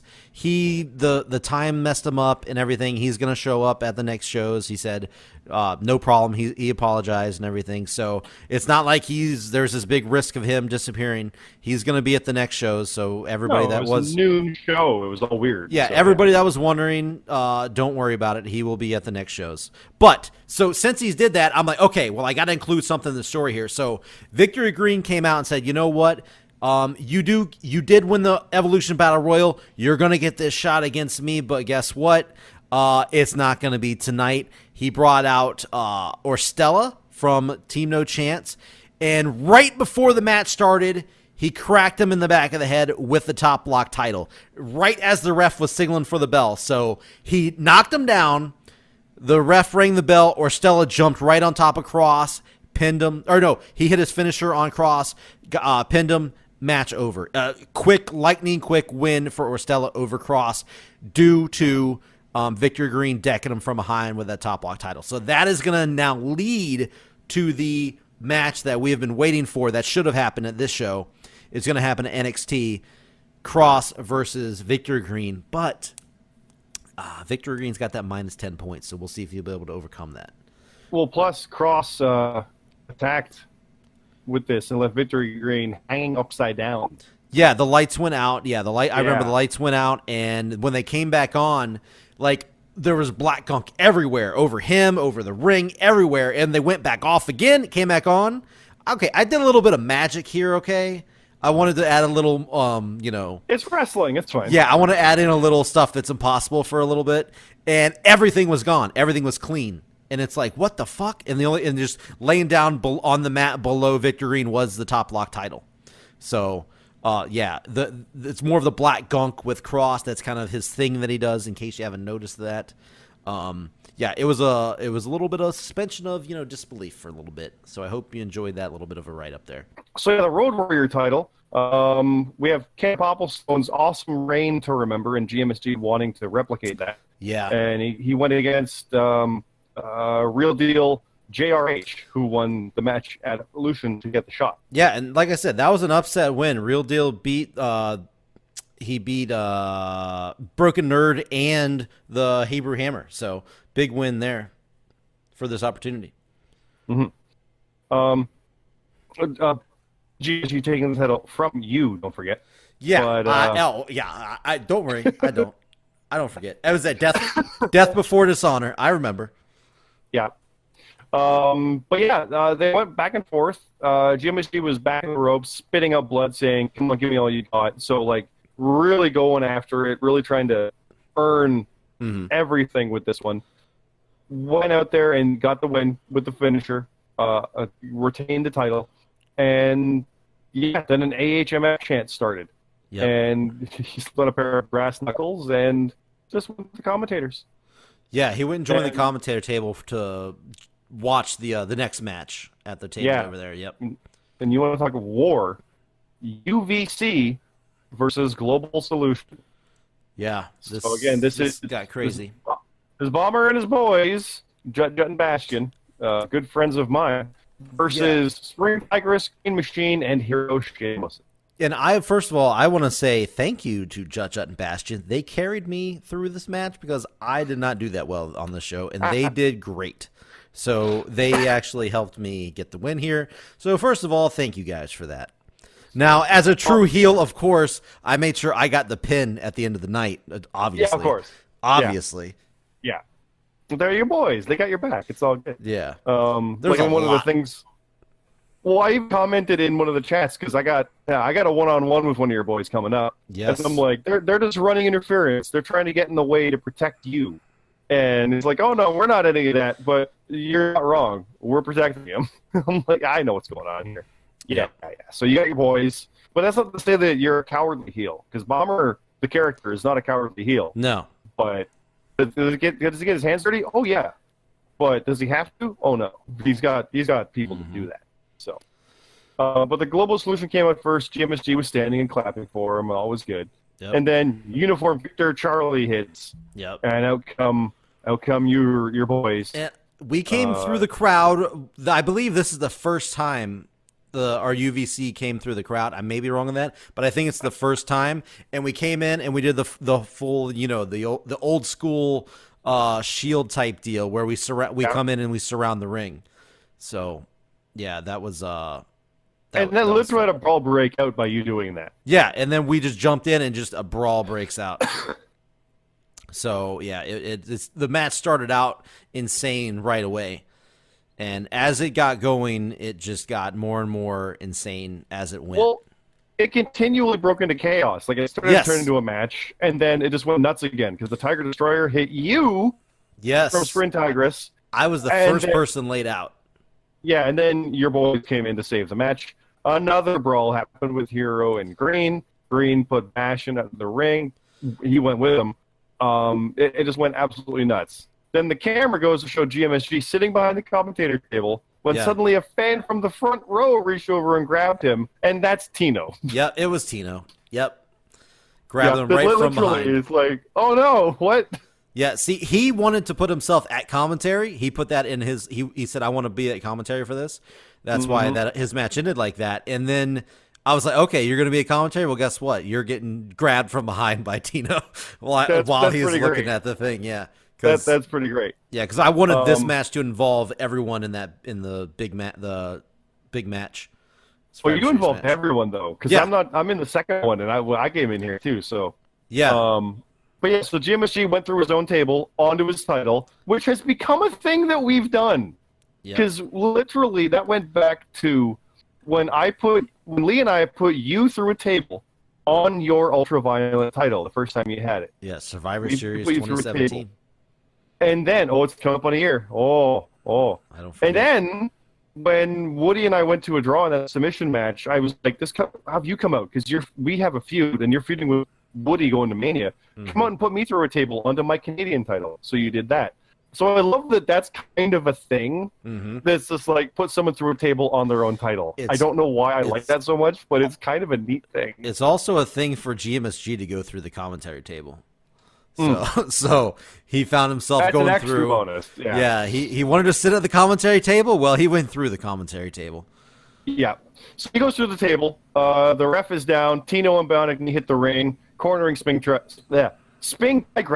Spring Tigress, that's how you say it. Yep. And then my music hit, which is one of my favorite things. I've gotten my music to be almost like a Stone Cold thing. When my music hits, shit gets like it doesn't matter what's going on. When my music hits, it's bad for everybody, which is fun.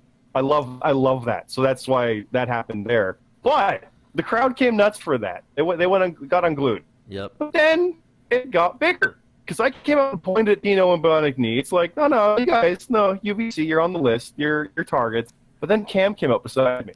Yeah. And Owen Hart and Bret Hart standing next to each other.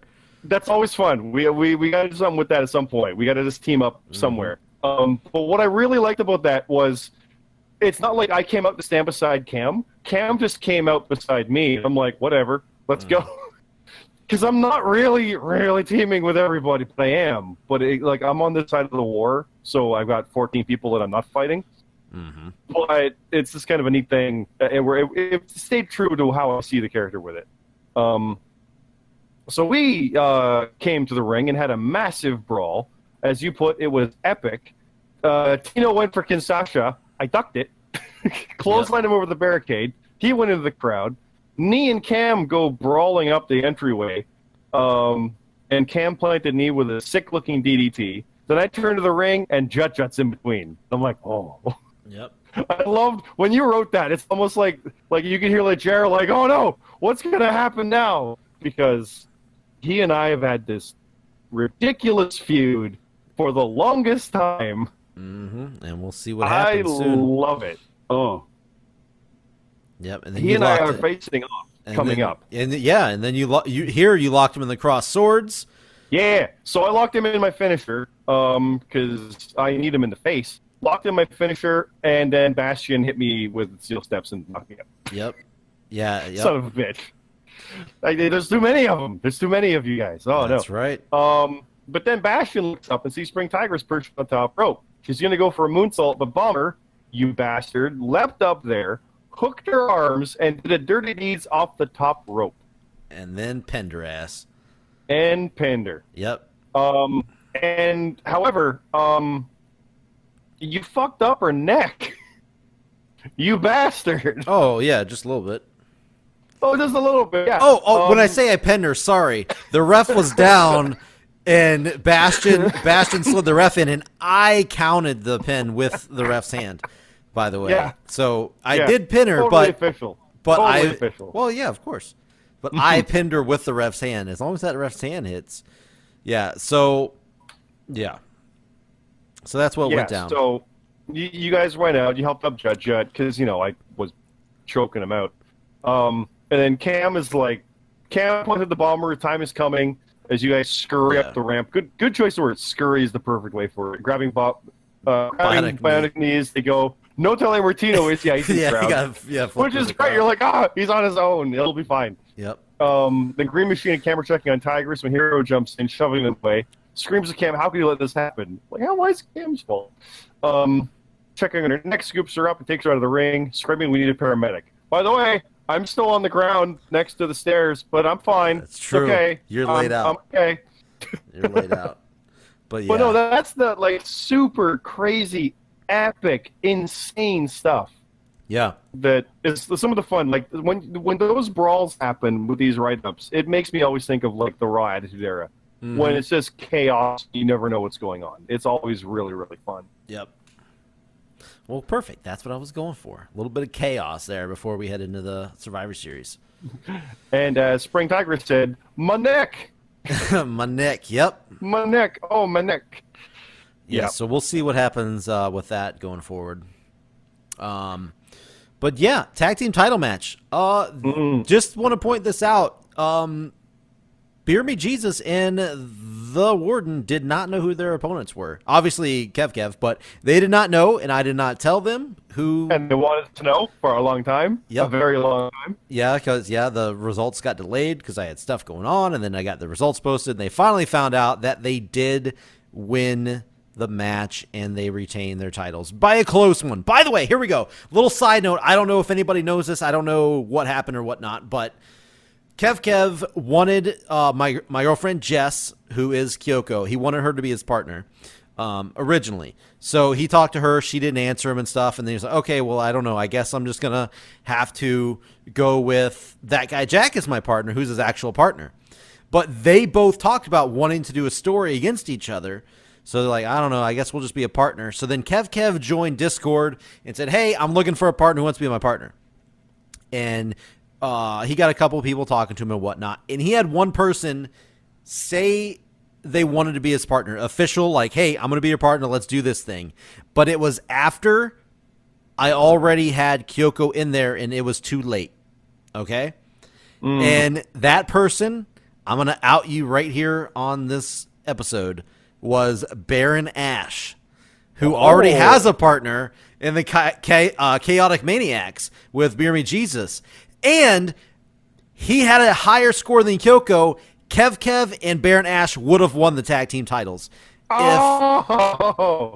Kev would have seen it sooner, or if he would have said it sooner. So, yeah, because I got the text. He actually texted me. Kev texted me and said, "Hey, Baron Ash said he wanted to be my partner," and I was like, "Oh well, it's too late. Kyoko already said. I mean, you guys already went with Kyoko." He's okay. So this was all that all happened before the show too, by the way. So I want to point that out.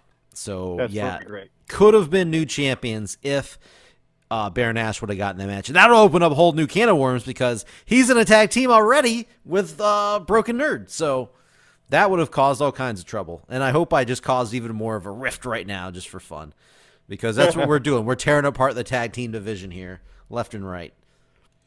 Speaking of tearing apart the tag team division, this match, obviously, as you would guess, that guy Jack came out into during this match. And do you want to read what happened? Well, about the midway. I do. I'm just looking for it here. Yeah. The ref was great, screamed in Jack's face, and the ring Kev rolled out and got in Jack's face. I swear to God, you better get to the back. You lost this. You passed this up. My friends have my back. The Warden came flying out of nowhere, the senton, wiping out both. And then the ref ejected that guy Jack. He fought the Collins, and a he said story chant broke out. I love that that's a chant now. Yep, I'm big on chants, so that's so good. That's what he said. Sorry, the crowd's kind of go with that guy Jack because he did say sorry, but Kev's he doesn't care. That's his thing. He doesn't care. He's been hurt for some, like, he hasn't really established what that guy Jack did wrong. He just says that he just doesn't like him, I guess. I don't know. He hasn't really established what he did, which kind of makes him, the kind of the asshole heel in this little scenario. Yeah.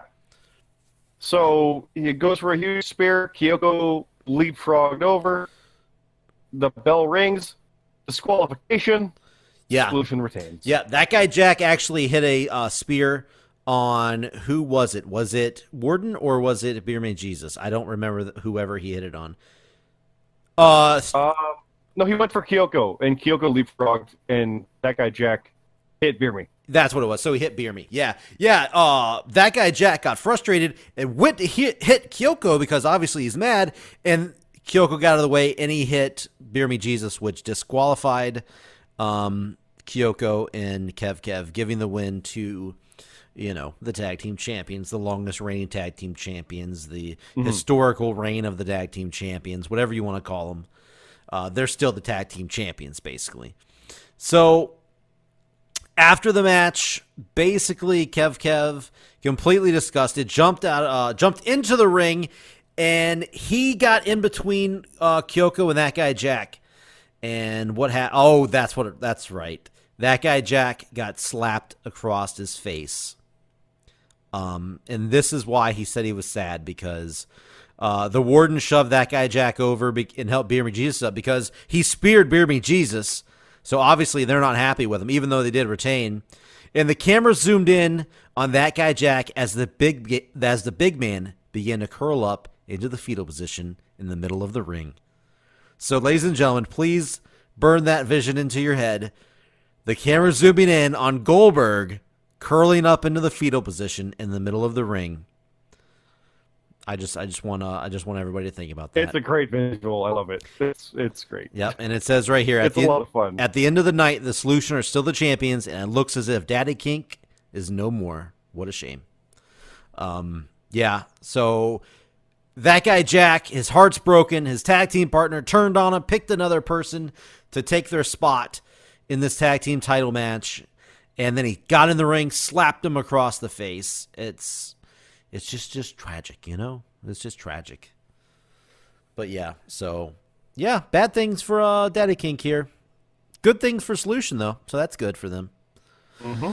But having a lot of fun with this, and we'll see where it goes from here. So, well, we'll finish it off with the world title. Of course, why not? Because Woody has been, as you put here, going toward a Superstar of the Year performance, and you can't blame him there.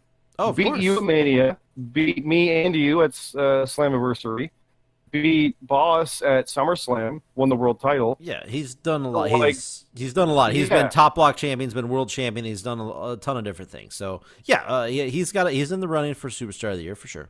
Undoubtedly. However, you didn't put it in the write-up, but Ash has literally started the summer with a run at that same chance. Possible. Yeah. And maybe with a title win, it could be it. So we had this match come up. Yep. So it was a last-minute change to a ladder match. Yeah, this was Woody's call. The day of course, this was not announced yet. Like, Woody's opponent wasn't announced until last minute. And Woody said, when I announced that it was Ash, he said, you know what, make it a ladder match. And I'm like, okay. He's like, I talked to Ash. Ash is cool with it. Let's make it a ladder match. So I was like, I thought about it, and there was nothing really bad or positive for it. So I was like, sure, we'll make it a ladder match. Maybe it'll make it a little more special. So this was a Woody decision, last call. I went with it. So yeah, last minute decision there for ladder match stipulation, which it ended up not coming into effect because nobody got it come down to points. So it just became a thematic cool thing, but it also was the first time they met one-on-one. Yes, that is something unique and fun. You don't see that a lot in the main event scene. This is Ash kind of breaking into the main event scene. So, but yeah, fun there.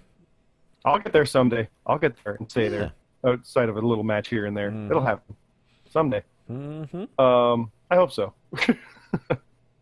I gotta be due. It's been a while. I gotta get that string together. You can start with a win in Survivor Series.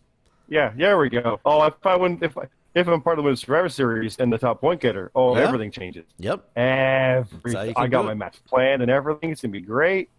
And there you go. Yeah, it's gonna be tough.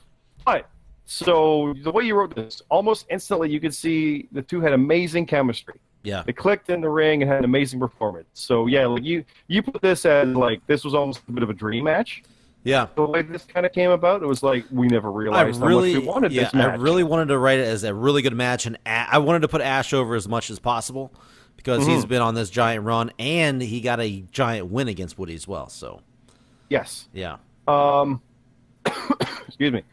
Did you want to focus on anything specific in that? This actually, there's not a whole lot as far as story goes. This is more I'm going to say people just read this. Go read this match. It's easier than me just describing 4 paragraphs. We'll talk about the story stuff. You want to just read a cool back and forth write up? Just go read this. It's good. There's one line that Ash wanted me to put in there that I'll point out. He said you have to put in there.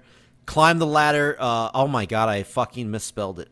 Jesus, I'm looking at it right now. What? Climb the ladder, kid. Make yourself famous, kid. Kick. I put climb the ladder, kick. Jesus. Oh my that's god. the Jeff Hardy line for Undertaker. He said you got to put that line in there, and of course I fucked that up. Let me go fix that. Nobody ruined it. No. But anyway, that's what happened at the very end, where that was the last line that the commentators were calling as he climbed up and pulled the belt down, winning. Well, that's after that is after he did the last breath off the 20-foot ladder. Yeah. So which is an RKO, by the way. Which Yeah. Yeah. So Woody basically got destroyed right there with off the top. And the crowd went nuts. The crowd wanted Ash to win. Yeah, these were two faces going at it. Yeah, so. Yeah. This was someone stepping into during the war, and you can say Woody's distracted by the war or whatever it is, but I don't care. Ash took this title. Yep. And the end of after the match, obviously he got the win and everything, and there was no shenanigans, no giant everybody come out and go do this. This was a respectful. They shook each other's hand. And Woody did throw in a little comment. He smiled and told Ash, "Don't get too comfortable with that belt," which that's respectable. They didn't. That's fair. He didn't attack him. Didn't do anything yet because obviously Woody's going to want that belt back at some point. But this was a very interesting thing that Woody wanted me to put in because he asked me to put this. He asked me to have him take his eye patch off and put it down in the middle of the ring. I wasn't sure. He didn't explain it. He didn't say it. He just said, "I want to take my eye patch off and put it down in the ring." So I added in the little bit of the, he kisses it before he puts it down. But again, I don't know where this is going. I don't know why or what he wanted that for. No, I don't know. It's cool though. But yeah, he did that. It's interesting. He dropped down on the mat, walked up the ramp. Ash started celebrating as Woody was walking out. Warden and Beer Jesus came out and gave him a hug because, tough loss for their boy there. And the three Solution members turned toward the ring, looking at Ash, and joined in with the crowd and clapping for him as the show came to a close. So basically, that's how it ended there. Respectable win. Everybody cheering for Ash as he left the night with the title. And that's awesome. That's how it should be, because all the shenanigans happened during the six-man tag. Yeah, you can't have shenanigans in every match, obviously. There's no need for that here. Yeah. This is a straight-up match. And what I love is the world title was taken out of the war. Yeah. So, But the war is really for a chance at anything you want, which would include the world title. So that's interesting. This war all over someone that's not in it. Yep. That's kind of an awesome development in things. So yeah, but awesome. Like I said, Ash has like the ultimate storybook, everything in this. Like the only way it would have been like a similar flip is if the Finn managed to get sudden death and then won that and the title. That'd be like a Tommaso Ciampa situation. You know what I mean? It's like, oh, that bastard won the title. Oh no, it would have been that kind of thing.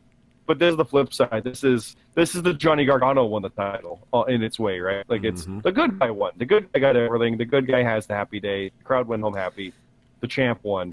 Yep. It's pretty. And we're gonna see where the champ goes. That's for sure. Well, let's load that up. We got WarGames. He's got some big shoes to fill. Yeah, he's got some big shoes to fill. So WarGames, we didn't talk about these yet. We may have a little bit, but we literally have to look at this week. So the WarGames match, which is the main event, is the Ultraviolent Alliance members, Redhead, Jonathan C.T. Martin, Junction, Banksy, and Tino. Yeah. Some people I'm quite familiar with, but they're going against Team No Chance. AD, Buck N5, Lily Pilly, Vitamin Yes, and Orstella. Yeah. That's WarGames. Yeah, this is WarGames. This is the little... the Blissful Enigmas had kind of, like I talked about in other episodes, they kind of have like two feuds going. They kind of have the big one, obviously the war. And they had this little like mini feud going against Team No Chance. So this is the blow off for their mini feud that they've been, going at. And if you go back and read some of the stuff, like there's backstage things where Bomber's like, you need to end this crap. You need to stop this, focus on the war, on the global solution. You need to get this shit out of your system, So this is the night he's trying to put it together. So Blissful Enigmas finish everything going into Survivor Series so they don't have anything to worry about. So that is the premise of this main event here, and we're going to see how it pays off. But obviously, Blissful Enigmas are outnumbered. They need help, so we're going to bring in two members of the Ultraviolent Alliance to help them out. The Royal Rumble winner for this year, Banksy, and former world champion Tino. So we'll see how they fare as their partners. So we'll see. And I like that, like, get all the stuff worked out, and yet Red and I have a feud just kind of starting up. So, like, there's always things here and there. Not that I have any plans for this one, but if you do, go for it. But I don't anything specific. And, and I had the main reason why I picked Banksy and Tino, and I don't know if anybody's wondering, but just some just behind the scenes stuff. Obviously, Blissful Enigmas, the three of them are in the main event. I wanted one member from each of the Survivor Series matches. So I got So Tino is in the match number 2. He's on my team, and Banksy is on the team 3 on the match 3. So basically, we have somebody from each of the 3 matches for the UVA involved here. That was the reasoning behind why I selected those two. If anybody was wondering, but we now have a number 1 contender match for the world title. Tom versus Woody. Now, a lot of interesting things go into this match. Obviously, Tom's the guy who beat Woody to take the Top Block title from him back at, I believe that was Greatest Royal Rumble, a long time ago. But here's the problem, okay? There's some problems with this match. Number 1 contender match for the world title. When is that match going to take place? I don't know. Not Survivor Series. Nope. So I'll say this. I don't know when this match is going to happen. But you They will. they have an eventual shot. Because you know what happens after Survivor Series? I got this slipped my mind as I was doing this. I was like, well, these two guys, they're top guys right now. We're gonna have a number one contender match. And then it totally slipped my mind. Well, after Survivor Series, the next 3 shows are gonna be the winners selecting their matches, and they'll most likely pick world title matches. So I don't know what to do here. I really don't know what to do. I'll figure something out, but rest assured the winner of this match will be getting a world title shot down the road. Well, the next 3 matches are what? TLC. Survivor Series, but TLC, Final Battle, and Homecoming? Well, Final Battle, there won't be any world title matches on, it'll only be main shows. No house shows. Okay. So TLC, Homecoming, no, so not that. So TLC, Takeover and Rumble will be the 3, yes. Okay, so Fastlane or Chamber, whatever the February one is. Yeah, maybe this would be that. This might be Fastlane, maybe the February. It's not in stone, but it might be that match. We'll see. But that's interesting that it's like 3 months out. I know. I kind of fucked up. I kind of like that though, but it's like when it's time for the title to be defended, everything's all there. The winner of this match is just waiting for all that chaos to be taken care of. Yep. Or if I kind of like that, but what if Woody or Tom win the Survivor Series pick? Hey, we'll fucking figure it out. And then they can just take care of it. This right? This is a little bit of WCW booking. We'll figure it out. It's a little bit. We'll but yeah, I like the out. idea that one of those guys is just waiting for their title match in February after all this chaos. I will say I kind of really like that. That's fun. And it might not be February. It might be before. We'll see. I'll just premise this right here. The winner will be getting a world title shot at some point in time in the near future. So just keep that in mind. Okay. There you go. So yeah, I like it either way. It's pretty fun. Speaking of the world title, yep. Ash is facing. We skipped top block there. Excuse me. Well, we talked about it a lot, but it's finally official though. It's finally official. It's Victory Green versus Cross for the top block title. Yeah, we talked about it a lot. Yeah. That I'm looking forward to that one, and the build up. It somehow made it better in the build up. I think it did make it better. Like the bait and switch is like, but it's like, this is gonna be good. Yeah, so the last couple shows actually did build it up pretty nicely, so it's not just a random, hey, I want a battle royal, I'm gonna get the shot. It kind of has a little bit of story behind it now, with the whole hanging upside down, lights go out, and all that kind of stuff. So yeah, we're gonna see if Victor Green can overcome the odds with that minus 10 points, because that's hard to do. And not only is it hard to do, he's doing it at an NXT show, which isn't. There's not a lot of points with those. There might not be enough points to pull it off, but you never know. Cross could screw something up bad. He doesn't have to beat Cross. He could tie him. Just gonna say that. Yep. He could tie him. So. And bonus points can go a long way. Oh yeah. So I beat Fart Bucket at an NXT show based on 3 bonus point questions. Yep. They can make or break, so it's all you need. So we'll see what happens there. So now this could literally is kind of Cross's to lose in a way, but. Yeah, if he loses this match, Green can pull it out. That's going to say a lot for Green winning with a minus 10 deficit. Yeah. So it's possible though. Yeah. But no weird stipulations beyond that. I mean, it's top block, but there's no like that stuff with negative. And you know what would be funny? The world title got taken out of the war. If Cross wins, the top block title gets taken out of the war too.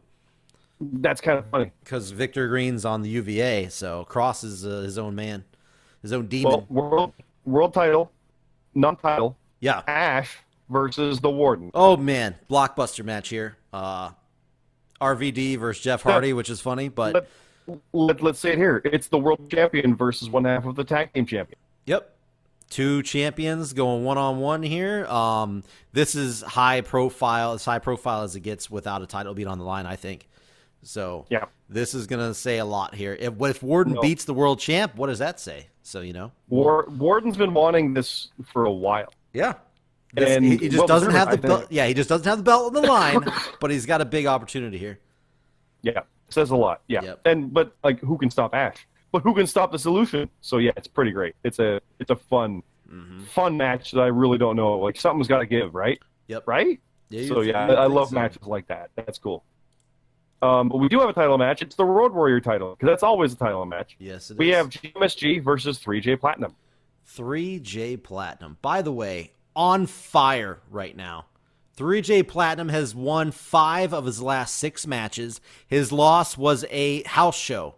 So, I know a lot of people, you know, they kind of give 3J Platinum some shit.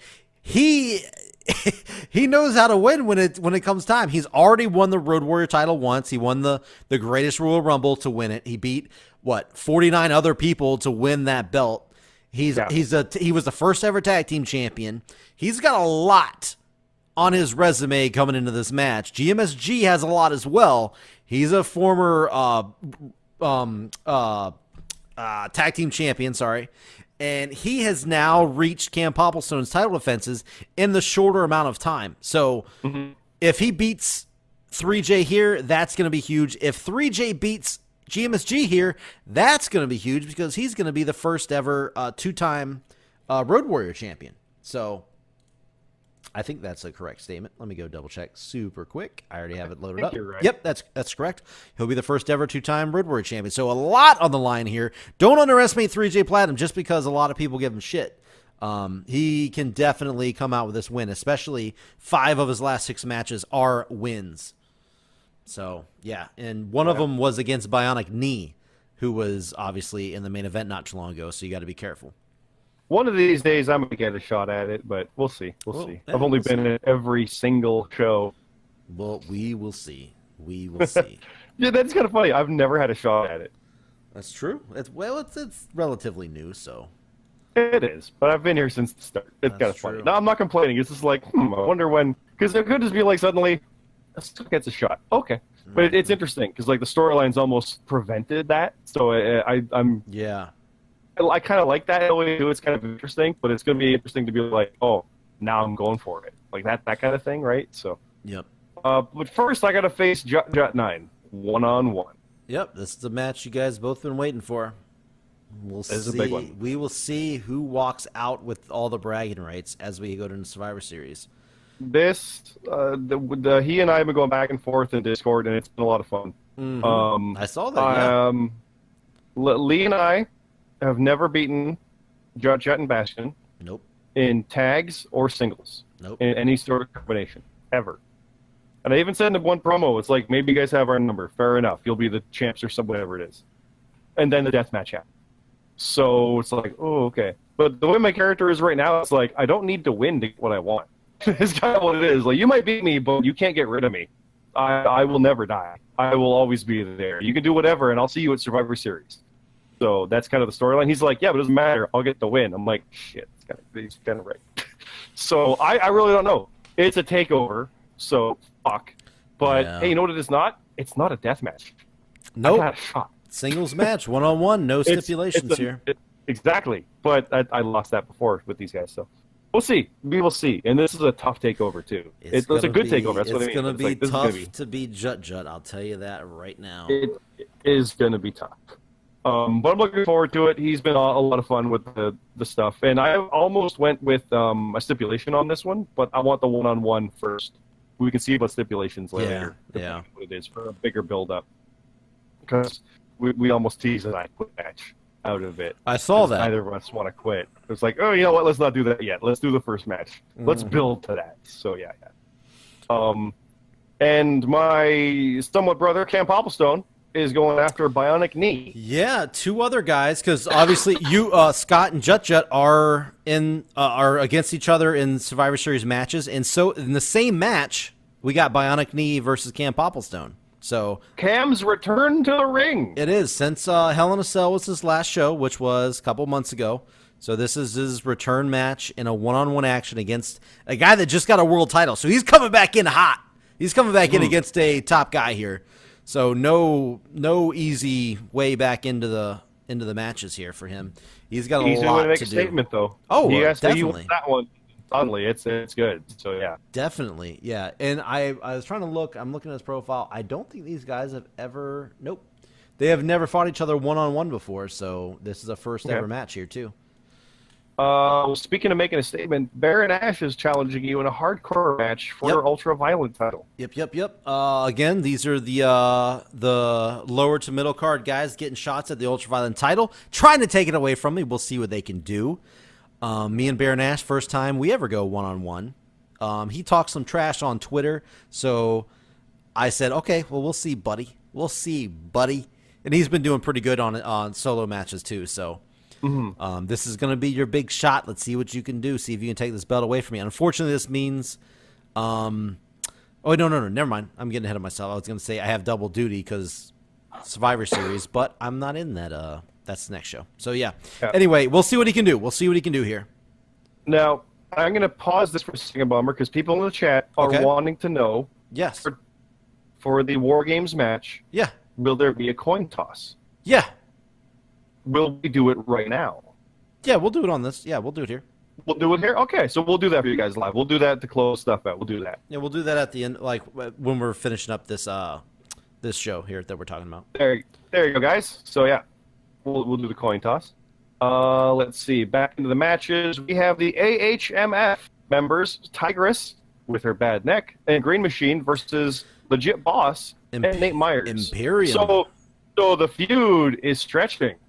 Yep. We have Tigress and Boss again, but we got Myers and Machine involved. They're bringing in their boys, their big boys, heavy hitters here. The big boys, yeah, exactly. Yep. Spring Tigers GMSG, Spring Tigers Green Machine, that is. This is only their second time teaming up. They are 1-0 together. Usually, obviously, we can't have Spring Tigers GMSG team for the rest of the year, so Green Machine stepping in here. And Imperium, they used to be 3, now there's just only 2 of them. We'll see if Legit Boss can get the win over Spring Tigers eventually. Hasn't done it yet in one-on-one action. We'll see if she can get a win over in 2-on-2 action here. So again, this is more war because all 4 of these competitors are all involved in the war. So, and they are not facing each other at Survivor Series. So this is just see who just gets momentum going into the Survivor Series match. No, Tigress and Green are on my match, I believe. Yeah, and Legit Boss and Nate Myers, they're in the match 3. So yep. So we've got Bastion versus Hebrew Hammer. Bastion, I am not a fan of Bastion. Unfortunate. You should be. He's a great competitor. Yeah, Bastion is quite good, yes, but I am not a fan for obvious reasons. Yeah. I love his role playing and everything. Bastion's cool, but we got issues. Yeah, but Hebrew Hammer, that's a good match. That's an interesting match. Yeah, this is nothing real storyline in this match. This is just a one-on-one, never happened yet. 2 good competitors. We'll just see who comes out with the win. Nothing special, just a kind of a featured match here.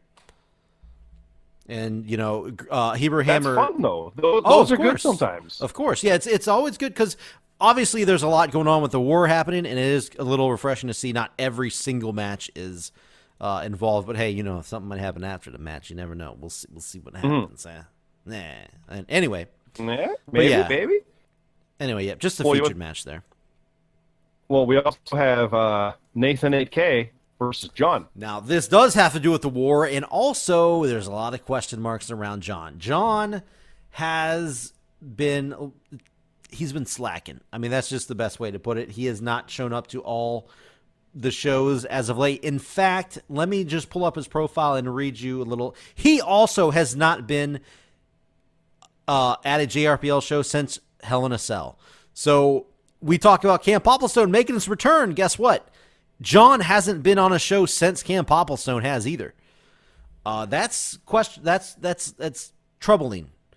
And I'm hoping he shows up. My fingers are crossed.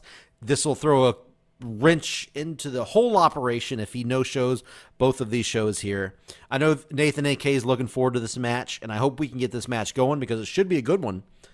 Big opportunity for Nathan AK, too, going against a former 2-time world champion.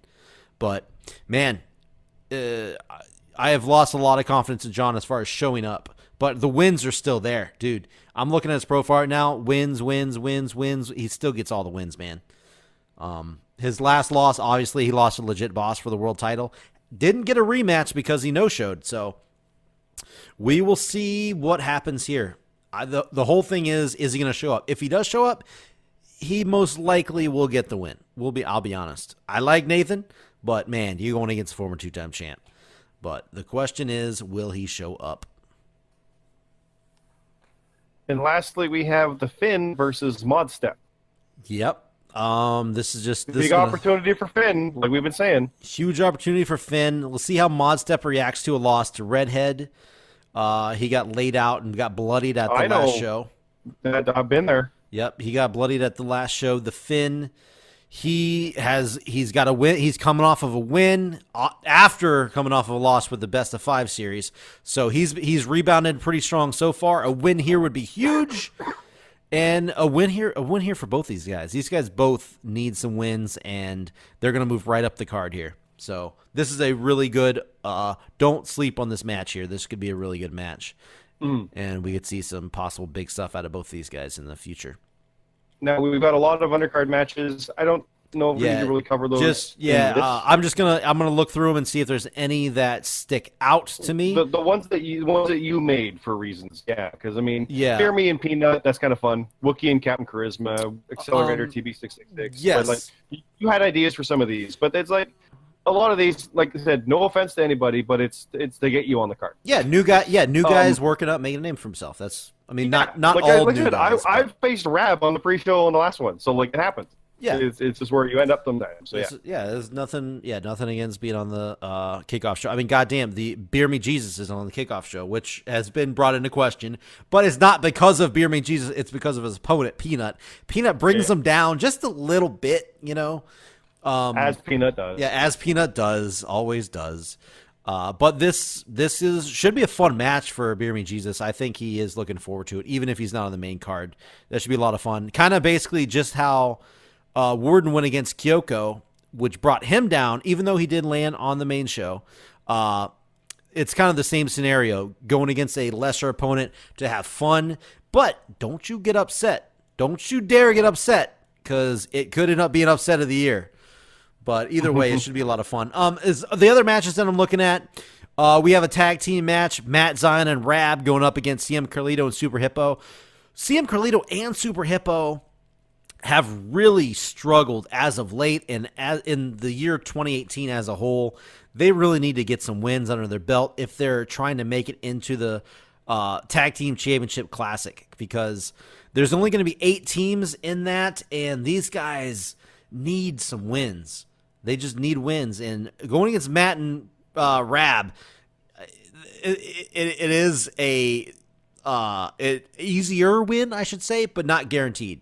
So we'll see what happens there. The other matches, I don't see anything. I think Dr. Tommy Oliver, who's been on a good streak, versus Cade Gailey. That should be a good match. Hiroshin Moses, who's also a big name, finds himself on the kickoff show going against Daddy Fat Sack, who can make a name for himself with a big win here. And we have the new guy who's been hitting up Discord a lot, Luke Gray, going against another new guy, Alpha Dog. So we're going to see 2 new guys going at it there. Let's mention that the Discord, you can find it from the Job Radio site. He came in asking how it worked. Everybody in there was very helpful, explained how it works, how you get a match. So, anybody listening for the first time, curious about what the heck we're talking about, the Discord is there. People are awesome to help out. We're in there as well. Not that we don't help out, but people literally helped him out and how to figure out how to do it, who to pick, how to pick a pick base, the name, how to get on the card. Because he was asking, how do I get a match? What do you do? Mm-hmm. Everybody in there helped out. So awesome. It's always good. It's a great community to be part of that. So every one of these names is a person doing submissions. So it's not like it's a limited roster. Jump on in, and you'll get matches like this, and you could end up like Tommy Oliver with 5 matches, and who knows where that came from. Yep. That's probably the funniest one I have, where he kind of came in I'll be a jobber. He's too good for his own good to be a jobber character. Yeah. So, yeah. So... Survivor Series. Well, hold on. Oh, forgive me. We're gonna do the coin toss here. Oh, coin toss. Yeah, we'll finish the NXT bit with the coin toss. So we're going back up to the main event super quick here. All right. So the rules for the WarGames match is there is going to be a coin toss to determine who gets. Let me read the exact rules, because some people question some stuff here. Let's go to rules and match stipulations. I'm going to click that. And I'm going to scroll down. Everybody can do this, and I encourage you all to read the rules. Please read the rules, especially if you're new. Here we go. WarGames match. I'm going to read off the bullet points. This is a team battle royal type match. Usually teams of 5 or 4. In this case, 5. The match adopts hardcore rules when predicting matches. So if you get a match incorrect, it's negative points to your score. Keep that in mind. Two superstars will start the match. One from each team. A coin toss will determine which team will have a member of their team join the match first, and it will continue to rotate until every member of the team is entered. I assume you guys know what a WarGames, a real-life WarGames match is. It's basically the same idea. The team will submit their entry order prior to the event starting. That is correct. Each team chooses their order of entry. And I believe I have already received both orders of entry on both sides. I think I have. Yeah, I've gotten both order of entries from both teams already, so we're good to go on that. Every person to enter the match will receive bonus points to represent that they are the fresher competitor. So basically, the two people that start, they don't get any bonus points. The next person comes in, they get +1 bonus point because they're a little bit fresher. The next person after that, +2, +3, +4, +5, so on and so forth. Since we do have 10 people total, the maximum bonus points upon entering is going to be 8. If you don't know if that's a little confusing, just go look at the match stipulations page. It has it all broken down completely, so you're good to go. The team with the highest total score wins via submission. Now that's just more kayfabe wise. That's just kayfabe. Nothing crazy there. Another little kayfabe rule that I will throw out there is if there is a top on top of our cage where the more traditional WarGames, not the NXT one, even though we're doing an NXT show. So whenever you're thinking about the write-up, if somebody is contributing to the write-up, there is a top on the cage. And if somehow people get out of the cage, if somebody's 2 feet touch the floor, they are eliminated from the match, and the match will continue. So, for example, if Vitamin Yes somehow gets thrown through the door and lands on the floor, he is out of the match. He cannot win the match for his team. This is all kayfabe, by the way, just strictly kayfabe stuff. Just want to point that out. But yeah, that's the rules. We're going to see who wins the coin toss. So as it says, a coin toss will determine which team will have a member of their team join the match first. So the winner of the coin toss, your team will enter first, and you do not want to let that happen, basically. Basically, you want to lose the coin toss the way this breaks down, which is, I know, it's weird, but that's the way it happens, okay? Are you ready, Scott? First of all, Scott, do you have any questions? Anybody in the chat, do you have any questions about this? It isn't your...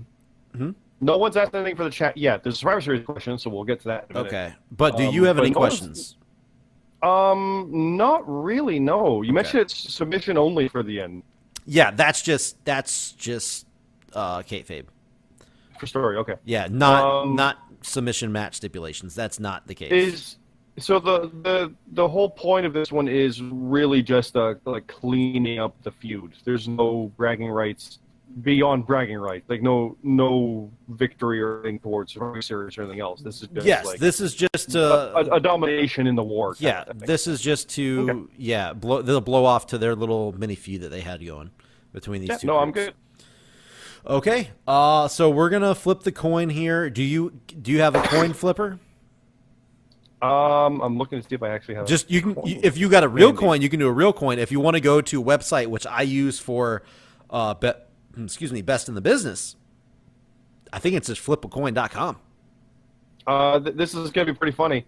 I have a cheapo Power Ranger toy that I got. Is it a coin? And it has a power coin. Dr. Tommy Oliver is gonna love this. Oh, great! I picked the Tyrannosaur one. Okay. The way this works is the face is close to one side and it's distant on the other. So that'll be heads. Okay. Tails is the distant one. So I will flip this on camera and let it drop, and whatever it's got will be the winner. And so that sounds good. So here's what we're going to do. Heads is going to be for the face team, which we don't have a fucking face team, so these guys are both kind of heels. So just for the sake of it, we're going to give team No Chance. They're the lesser of the heels here. So we're going to make them heads. We're going to make them the face. Okay? And then... So that's this side, everybody. There it is right there. Team No Chance are going to be heads. The Ultraviolent Alliance are going to be tails. So whenever you're ready, flip it, and whatever it lands on, they win the coin toss. It's going to land on my desk right in front of me. We'll see whatever side it is. So here we go, guys. Okay.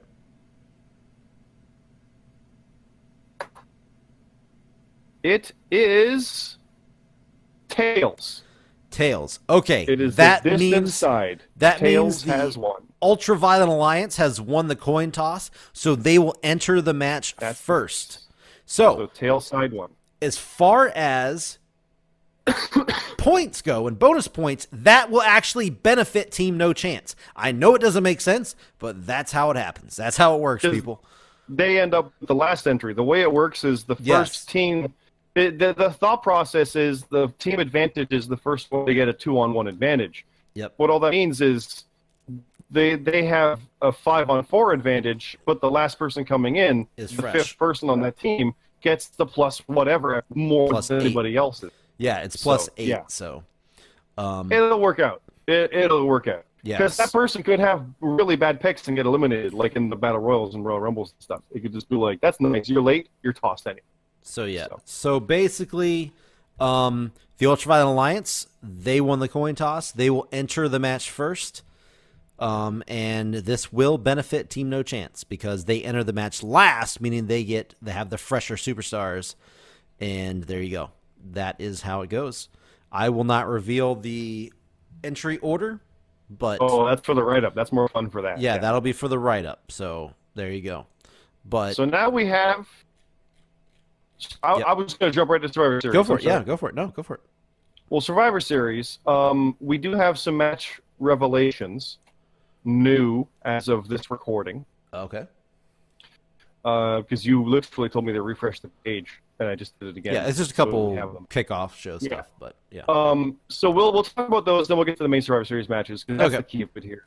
Okay. We do have the top luck title being defended against JD Onio. We don't know who the champion is yet, because Takeover has to happen first. Mm-hmm.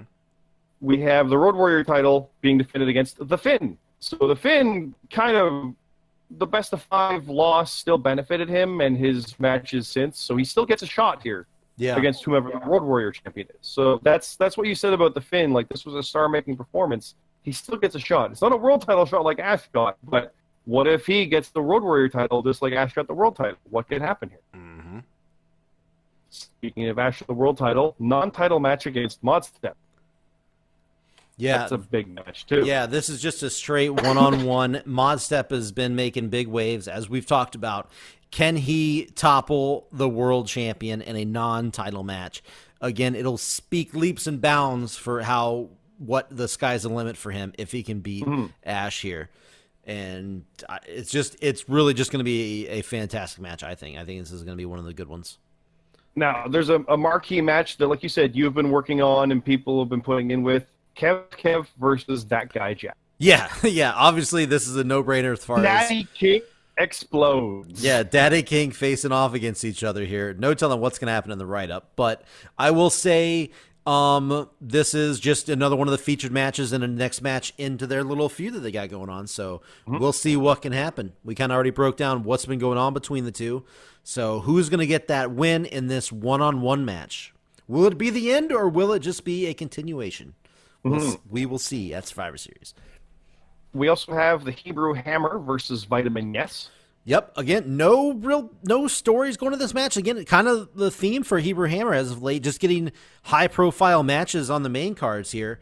It gets another one here against Vitamin Yes, former Ultraviolent champion and member of Team No Chance. So we'll see which of these guys can make a statement and get a big win here on the main card on one of the big 4 shows in the JRPL. So we have Matt Zion and Rab versus Team No Chance. I looked it up. And Lily Pilly. I looked it up. I didn't realize that these two teams have not fought each other yet. So, yeah, you got Team No Chance, the tag team Money in the Bank holders, going against Matt Zion and Rab, who they have been a tag team for a long time. They have had no success for a long time.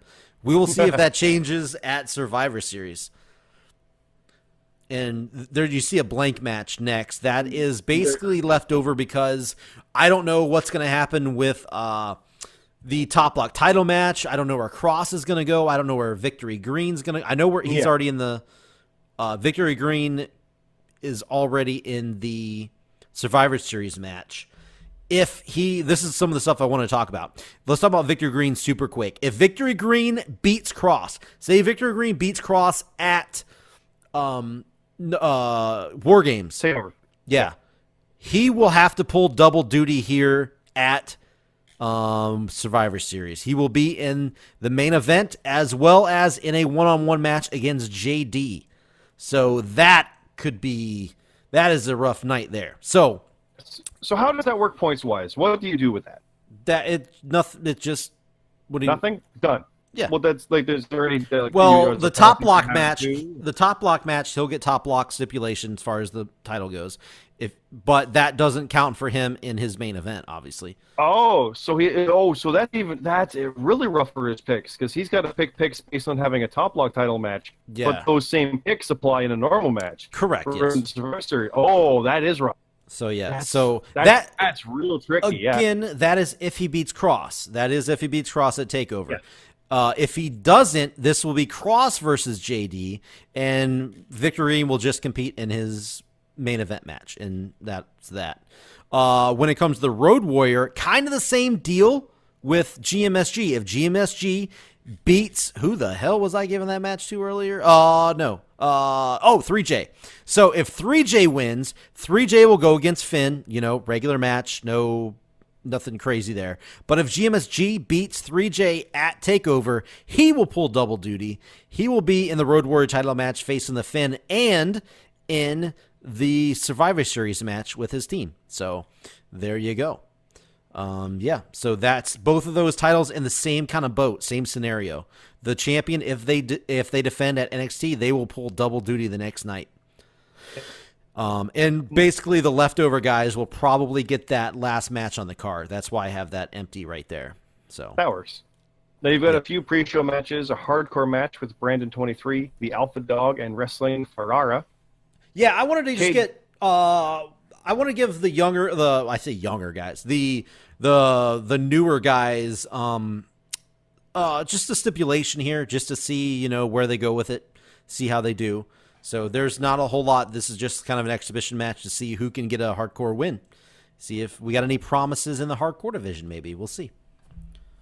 Possible. You got to get challengers somewhere. You got to seed them out, see what goes on. Of course. Who knows? The winner might be getting a title shot after this. Who knows? I'm not saying they are, but we'll see. Who knows? Depends if it's a dominant win. Yeah. Looks good. They can make a name for themselves. Yep. Cade Gailey versus Dr. Tommy Oliver. Yep. Should be a fun one-on-one. Yep. Jack Castor versus Slingblade. Yeah, just two new guys going at it. And Peanut versus Captain Charisma. And two originals going at it here. Yep. Yeah, just somebody getting a chance to go against the one and only Peanut.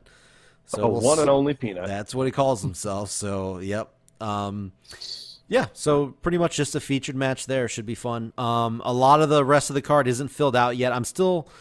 I will fill some in, but I'm also going to wait on a little bit after TakeOver. So I just want people to know that I'm not going to fill out everything right now. I will add in some more, but not all of it. Just heads up on that. So if you're waiting like, whoa, where's my match? Which 3J Platinum usually asks me. It's coming. Don't worry. Yeah, not because I'm being lazy, just because I'm waiting to see what takes place before I put the card down. And now we have the Survivor Series matches. So I'll start with the match 3 and work our way to the main event. Yeah. The Global Solution side, unless you have something more to say, sorry. No, you're good. Okay. The Global Solution side has Fart Bucket, XIVILI, Hero, Super Hippo, and CM Carlito. And the way it's looking like it's like Hippo's team. It's Team Hippo. Team Hero. Yeah. Versus Nate Myers, Nathan K, Team Captain Legit Boss, Banksy, and TB666. Just based on the picture having I Hero try to and have Boss as the main picture. Yeah, I try to have somebody. And again, I totally, as I said, I was going to jack this when I saw it. This was off the Jer Cruise. I saw a picture that somebody posted, and I'm like, I'm totally Sea of Honor or whatever they call it. Yeah, I'm totally jacking that idea. That's a great idea. But it was pretty cool. Yeah. Yeah. So I hope everybody likes the graphics on here. But there are a lot of question marks on the Global Solution side in this match. XIVI hasn't shown up in fucking forever. Legit Boss continues to tell me that he hasn't heard from XIVI, who I guess is their real life friends, as far as being in this match. So that might be a replacement. I'm not going to lie. Might have to come in with a last minute replacement for Global Solution. We'll see what happens when the time comes. That's a question that was in the chat. What happens if someone no-shows one of the 3 Survivor Series matches? It's just going to be where there'll be a fill-in. Do you have a plan? Is what they were wondering. And I'm like, of course he has a plan, but he doesn't know what it is yet. Yeah. That's what I figured. There will be figure something out. Yes, there will be replacements. There will be somebody that'll come in. It'll probably affect the undercard, where you. I don't know exactly who will go where, but if it does, somebody from the undercard will get called up to these Survivor Series matches, and it'll change a little bit of things. I think it's a safe bet, based on the way you structured the matches, that no one would move from one Survivor Series match to another. Yes, nobody is going to move. That's a safe bet, I would say. Yes, nobody is going to be moved in the Survivor Series matches. They are all going to stay in the match they're in. A new person will replace someone that no-shows. So I think out of this match, XIVI is the only one that I'm really worried about. I'm not worried about anybody else in this match. They all compete pretty regularly. So that's the only real question mark going into this. And I've been warned about it, so I'm ready and prepared. But I'm hoping he shows up because there's some there's history going into him in this match with Legit Boss and Nate Myers. Exactly. You've got those two feuding. You've got Super Hero CM Carlito have kind of been like the team that's not really, but is. Like, it's been a weird thing. Fart Buckets, the solution guy, the mascot that's somehow pulling out wins for them as well. It's been pretty great. And then Banksy is like, I'm going to make this. He's got a bone to pick with everybody. He's coming in angry, and TV666 as well. Boss is former world champion, and overall it's looking pretty good. Nathan 8K and Nate Myers. It's a good 5-on-5. I really like it. Yep. Yeah, so that should be a lot of fun, and I'm hoping the UVA can pull out the win. Of course you are.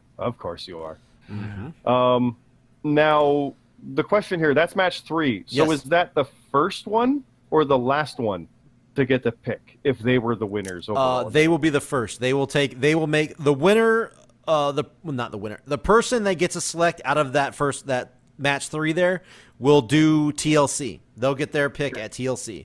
So we'll get to the specifics of how that works after, but we'll finish. Yeah, the winner of that match gets the first choice. Yeah, like not the winner, but the person is from this match. Yeah, gets the first choice. Yep, and that'll be at TLC. We'll talk about that. Yeah. Yeah. Now match 2 is Team GMSG. It's the GMSG. Cam, me, Green Machine, and Spring Tigress with her bad neck versus Team Bomber, or Team UVC, you, Bastion, and Jut Jut, along with Tino and Bionic Knee. Oh, yeah. You want to talk story and history. Yeah, this match is, out of the 3, I think this is one of the ones with the most intertwined stories involved with it. Yeah. Maybe not all the high-profile names that the main event has, but a lot of story is going to be tied into this match here, match number 2. Well, even that's interesting too, because like Spring Tigress is not facing Legit Boss, and like that's they're in different matches. But there's still a lot of things involved because you injured her neck, and it's the UVC. They're my enemy number 1. Yep. But no, you are. But Cam is in there too, and GMSG, who are also huge enemies of you. And it's this is a rough one for you, Jake. It's going to be a lot of fun, I think. Yeah, it's going to be really good. Like, the write-up should be great. Like, you'll be escaping by the skin of your teeth. Yeah, because I have history get your head taken off. I have history with pretty much almost every. I think the least history I have is with Tigress and Green Machine, but I have a lot of. GMSG took my title from me.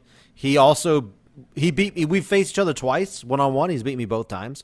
Obviously, me, Bomber, and Cam have an insane amount going on right now.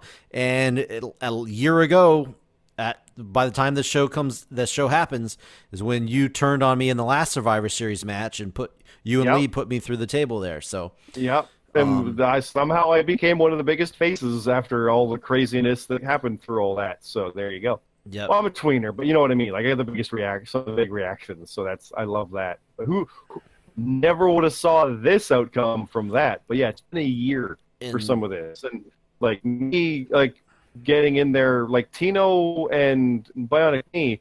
I've had run-ins. I don't know if I've had matches with either of them yet. Because I think I faced Hero, actually, and that was a rough one. But I don't think I faced those guys. But I've got history with Bastion and Jut. Something funny here, more history with Jut and Bastion. They're going up against GMSG and Tigers in this match, which is a rematch for the Tag Team Championship Classic 2018 finals. Right. They were in the finals against each other, where GMSG and Tiger squashed my boys, Jut and Bastion. So and GMSG and Tigris, they took the titles from Lee and I, if I'm correct. They did in the Triple Threat. They sure did. I'm okay with it. Yeah. So there's a lot intertwined in this one. Storyline wise, this one's going to be pretty involved. And it's going to start from the beginning, because I'm telling you right now, I've got an entrance plan. Yep. So and this is going to be. There's going to be a bit intense. Of a callback. This is going to me, that obviously this is what I'm looking forward to the most. Yeah. But there's just so much history with everybody, and yet there's my favorite thing about Survivor Series is there's like a lack of history with others. Like I guess I've got not much with Tino or Bionic Knee. Well, that's kind of cool though. Yeah, it's really neat. Actually. It's always fun to see the mix. Yeah. And like you and Spring Tigress. Well, you literally just injured her neck like last week. Yeah. There's history now. Well, but there wasn't before. So like, oh, this is crazy. This is good. And Cam getting in there with the UVC boys is going to be fun too. And it should be a lot of fun. I'm looking forward to that. Yep. So the winner of this, or at least the top picker of this, gets the Rumble? Nope. They get the takeover before Rumble. Yep. I don't know the name of it yet. It's wherever the location is. I don't know exactly what it is this year. But they'll get the takeover the night before the Royal Rumble. So. Okay. So I'll plan for that. Okay. Will you now? Okay. We'll legitimately, I have my plan worked out, but I do not expect to get it. I have bad luck sometimes. But last year's Survivor Series, all 5 of us did survive. And that's even after Lee and I walked out. We beat the shit out of them women. We did. We got good history. I mean, what? But the main event is the Global Solution, which is the solution, except for no AK. It is former world champion Woody, former world champion John, and tag team champions Jeremy and Warden. The Warden, forgive me. And the returning Crimson Cyborg. Yeah. Against Go for it. Junction, CT Martin, Redhead, team captain, Tom, and Victory Green. Yeah, so obviously AK was supposed to be in this match until the last, was it Crown Jewel? I already forgot. See, that's how bad my memory is with this shit. It's been 3 hours. It's okay. Yeah, in a couple weeks since that show. But anyway, AK got taken out by that weird hooded masked person that the Blissful Enigmas have been allied with basically as of late, and boom, wouldn't you know it, Crimson Cyborg returning to come in and join the Global Solution. The crazy and weird thing about that is, you talk about history and some crazy stuff, the main event last year had Crimson Cyborg leading his team against the Solution. Woody's team. It was literally them against each other in the main event last year. What a difference a year will make. Now they find themselves on the same team fighting against the UVA, and what a return this could be for Crimson Cyborg if he, what if he comes in, he gets to pick the match and becomes the world champion if he goes for the title. It's a lot of craziness is going on that side of the team, along with John, who could also be a freaking no-show because John, like I said earlier, hasn't been here since Hell in a Cell. So he is probably one of the other big question marks on the Global Solution. And as a matter of fact, out of all 15 people on Global Solution, I think, just John and XIVILI are the only two I'm really worried about. Everybody else on the team, I'm pretty convinced and pretty confident they'll show up. Now, UVA, we're all showing up. I don't see anybody on UVA. I'm looking at the faces. I don't see anybody that's not going to show up on UVA. So that is also why I picked the people I did, because I can count on them. Unlike John, a former two-time world. Sorry, I'm getting a little more into character. I should calm down a little bit. But it's good. Yeah. So as far as history goes, we all know Blissful Enigmas. Red Hat has been out going for blood, literally blood, against Yep. the solution, really trying to build up towards Woody. And now she gets her shot as she leads her team into the main event here at Survivor Series. And what's up? I would say what I like about the way you've built all this up is that the pieces are somewhat interchangeable from how much war has been happening. Yes. Because it wouldn't look any weirder if I was in there instead of Cyborg facing off with Redhead and somewhat teaming with Solution guys. But no. I gotta fight the UVC. But would Cam work up there? Cam would have worked there too. But Crimson comes back into the main event. I mean, it's where he belongs. I'm not gonna lie. He and I were supposed to have the main event. That goes way back, but he belongs there. But you look at the different matches like I could have had with Legit Boss, and she could have been here and there. Like you structured this war because you worked a lot. People might not realize how much you worked on this, but you really had this planned out for a long time with this goal. And there was a whole bunch of changes along the way, obviously, that I had to go through. Just based on who wins, who loses, who stays, who comes. Yeah, people have dropped out. Yeah. There's been a lot of changes to what we went through, but overall, this is mainly what has been built up towards. So, what are your thoughts on Tom and Victory Green joining the Blissful Enigmas here? You got the current, as of right now, the recording of this, Top Block champion Victory Green and former Top Block champion Tom there. I like the idea that they're going to come in there and we're going to get this done despite what you crazy people are doing, kind of thing. Like you see how that kind of goes. It reminds me of one of my favorite Survivor Series matches, which was the wild card match back in 95, I think it was, where good guys teamed with bad guys against each other. And it was some fun stuff. It reminds me of that because you're going to have Redhead just wanting all the blood and being crazy about it. But those two guys just being like, what the hell is your problem? Tag me in. Like, it's going to be like, that's the kind of thing. But you got, like you said, don't forget the animosity with Cyborg and Woody. Woody won a Money in the Bank match against Cyborg and took that case. Crimson Cyborg won the actual match, and Woody beat him in a one-on-one to take it from him. So, and Woody put himself and yourself into the match between Cyborg and I for the Canadian title, but Cyborg got taken out and was gone. Yep. And then Woody won that match, continued on the path, cashed in that Money in the Bank to become world champion. At SummerSlam, sure did. Last Big Force pay-per-view. Don't think that Cyborg has not. I mean, that's always an option. You got to see how much can you trust him, I guess. Yeah. Trust me. Well, like I said, with Survivor Series matches, you never know who's going to stay on what side. Like you saw what Lee and I did last year. So that is true. That also, that is a very good point. Is somebody going to jump the fence? Is everybody going to be loyal? We'll see. I'm pretty confident in my crew, but I don't know. I would say that you made a good agree with point.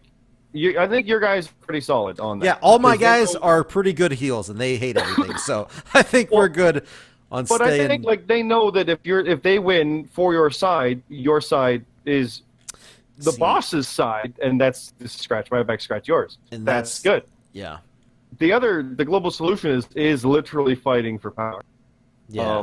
And the fun part of that is, like I've always said, and this is part of how you described it originally too. It's the top point getters, which we'll describe in a second. But me, I'm not really part of the global solution. It's 14+1.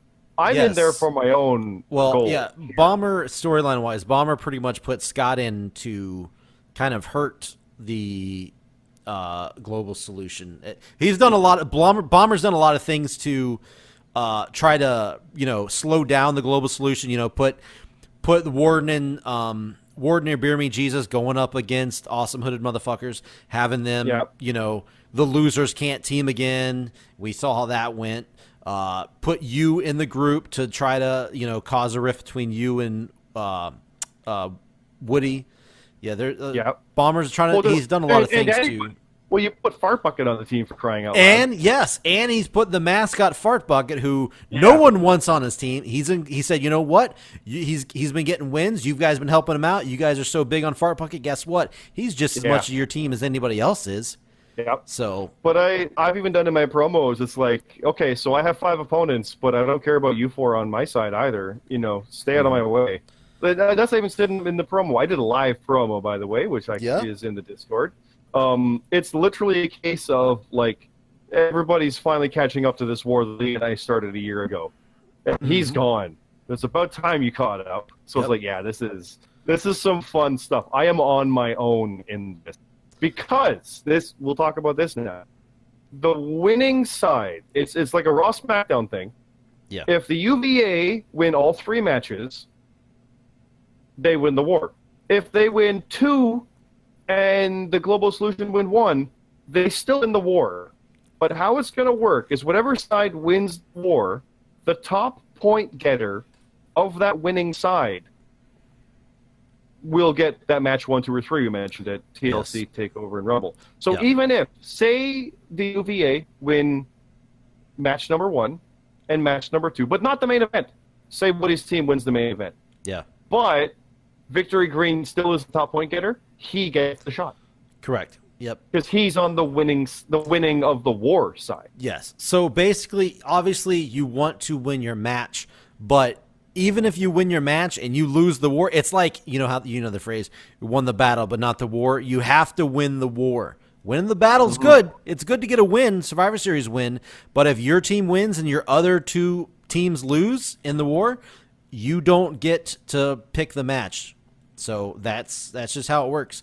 I know it could be a little confusing. I know there's people been asking about it, and that's understandable. But if it gets too complicated, just wait and let me sort it out for you, I guess is. Well, I love the storyline of it too, because all I need to do is get the most points. We don't need to win our match just as long as the other teams do. That's true. I mean, that is true. That is definitely true. We might not win the match, but yeah. You can lose. But if your team wins the war, the highest point getter on your team that lost they get to choose what match they want. So what that means, again, we'll kind of go through another example of it. Match number 1, Legit Boss's team wins. Legit Boss had the most points. Match number 2, the UVA loses. Bomber's team does not win. GMSG's team wins, and Cam gets the most point over there. And say, Bomber, you had the most points. But your team didn't win. And we go to the main event, and then Woody's team wins. Woody had the most points. Well, Woody gets a match, Cam gets a match, but Legit Boss doesn't. We go over to the Global Solution side, and who over there got the most? Oh my god, it was Fart Bucket. Fart Bucket gets. There you go. That's how that works. What a glorious day that would be. But yeah. That's how it would work. Yeah, so if somehow Fart Bucket had the most points, but their team lost the match, but their side won the war, just because Legit Boss won that one match, she doesn't get anything. Yeah, because her side didn't win the war. So. And the reason we keep saying it like different ways is because some people are still like they were confused about it, so we were just trying to, just clearly try to just get it across to how it's going to work. Now, points-wise, Bomber, forgive me if I'm trying to remember how it worked last year with the Survivor Series, but the top points getter is usually the last one, like the highest survivor. Doesn't mean they're the sole survivor, because you might have 2 people on the same side, so you have 2 survivors. But it's going to be that. So if there's a sole survivor, well, that's the person, right? Okay, because Survivor Series matches, we've only had one of these, and this was fun last time, but if I remember correctly, it's very involved. After a match happens, whoever has the lowest points of it is eliminated? Yeah, let me read the rules right here for you. I'm on the rules page still earlier. But by the way, everyone... This was fun last time. It was a lot of fun watching it. It is a lot of fun, and it is very fun to follow along as the show's going on. But the Discord live chat were great. Yeah, if you were in this match, you need to go read the rules. I'm going to read them right now, but you need to go read them again for yourself just to be so you're on the same page. So 5-on-5 match. That's what we got here. After every match on the actual show, on the WWE show, after the very first match, it's going to be on the kickoff, so you need to think about that. The very first match will be a kickoff match. The person with the lowest score after that match is eliminated from their team. So we're going to do an example. We're going to go to the main event right now. So say on the WWE show, the very first match on the kickoff show is AOP versus The Bar. It may be, it may not be. Who knows? After that match, whoever has the lowest score on their team or in the match gets eliminated. So we got Global Solution versus UVA. Say Crimson Cyborg gets it wrong and gets 0. Everyone else in the match gets it right. That means Crimson Cyborg is eliminated from that match, and he will not be able to get any more points for the remainder of the night. Crazy, I know, but that's the rules. So that means his team is down one person. So the match number 2, whatever it is on the show, we'll say it's Ronda Rousey versus Becky Lynch. Obviously not, but we're just using examples here. Say Beer Me Jesus gets it wrong, and he's got the lowest score of like 5. We'll say he's got 5 points, and he's got the low score. He's eliminated from the entire match. So then it's 5-on-3. UVA has a giant advantage over the Global Solution, and most likely it's going to be harder for them to lose. So now, someone did do a comeback last year, if I remember correctly. It was a ridiculous. Yes, comebacks return. Definitely can easily. Okay, Yeah. I said it's going to be hard, but yes, comebacks can easily happen. Because if you just keep up picking your opponents, you'll eliminate the other side, and that did happen last year. Yes, you could squash women we did. Like we did. We squashed the shit out of those women. But you need to have communication with your team. I'm just going to stress that you need to have communication with your team. You need to talk out your picks. It is you don't. It is almost. I'm not doing that. I will tell you this: it is almost impossible for you to win a Survivor Series match with no communication. It can be done, because we did. We beat the we women. Sure did it. We beat the women. You're right. We did. We didn't need to talk out how to beat women. That's true. We just knew how. Oh God, we're horrible people. It was just instincts. But no, you're gonna need to, especially with this much on the line. Talk out your picks. Gets things going. Gets some one get some wrong ideas. pick and you're out, and it's over. Like you saw the example I just said. Like if you get that first match wrong, you are in major jeopardy of getting eliminated. Okay. Now, let's talk a little bit about that, because Survivor Series, I believe, is at 8:00, or no, it's a 7:00 start this time. Yes. I need to look it up. It is 7. Is that the kickoff? Or no, is that 6:00? That's the kickoff. Is probably going to be 5. Kickoff's probably going to be 5. It might only be 6. Keep that in mind for your picks. Don't wait till 5. It might be too late. That's all we'll say. Yeah. Go look at the .com, figure out the official thing. It's a 7:00 start with a kickoff show. I do know, based on the Raw stuff, that the 10-man tag, the 5-team versus 5-team, that's advertised as a kickoff match. That could change, but that's the kickoff match. There you go. So, like, the teams on teams. So, think about that. That's going to be super hard to predict. Yeah, it is. Oh, yeah, it is. It's going to be... And that could cause someone to be eliminated. I could literally be eliminated by picking that match wrong, and I'm out. Yeah. That could happen. And then I already have my story for that. That happened. Yeah. Like, what if? What if it's that simple? And then, but here's the worst part. When you have that happen, but then you pick everything else perfect, none of that matters. Yep. Yeah. If you get your first match wrong, you get eliminated, and you get every other match right, those points do not count towards your team. So you need to think about this. You need to go smart. You need to think it out, not just, well, this is probably going to happen, so I'll just do this. You need to think it out and try to be smart. That's all I'm going to say. You're on your own now, bitches. Yeah, but you've been warned. You know what's coming up. You know when. You know how.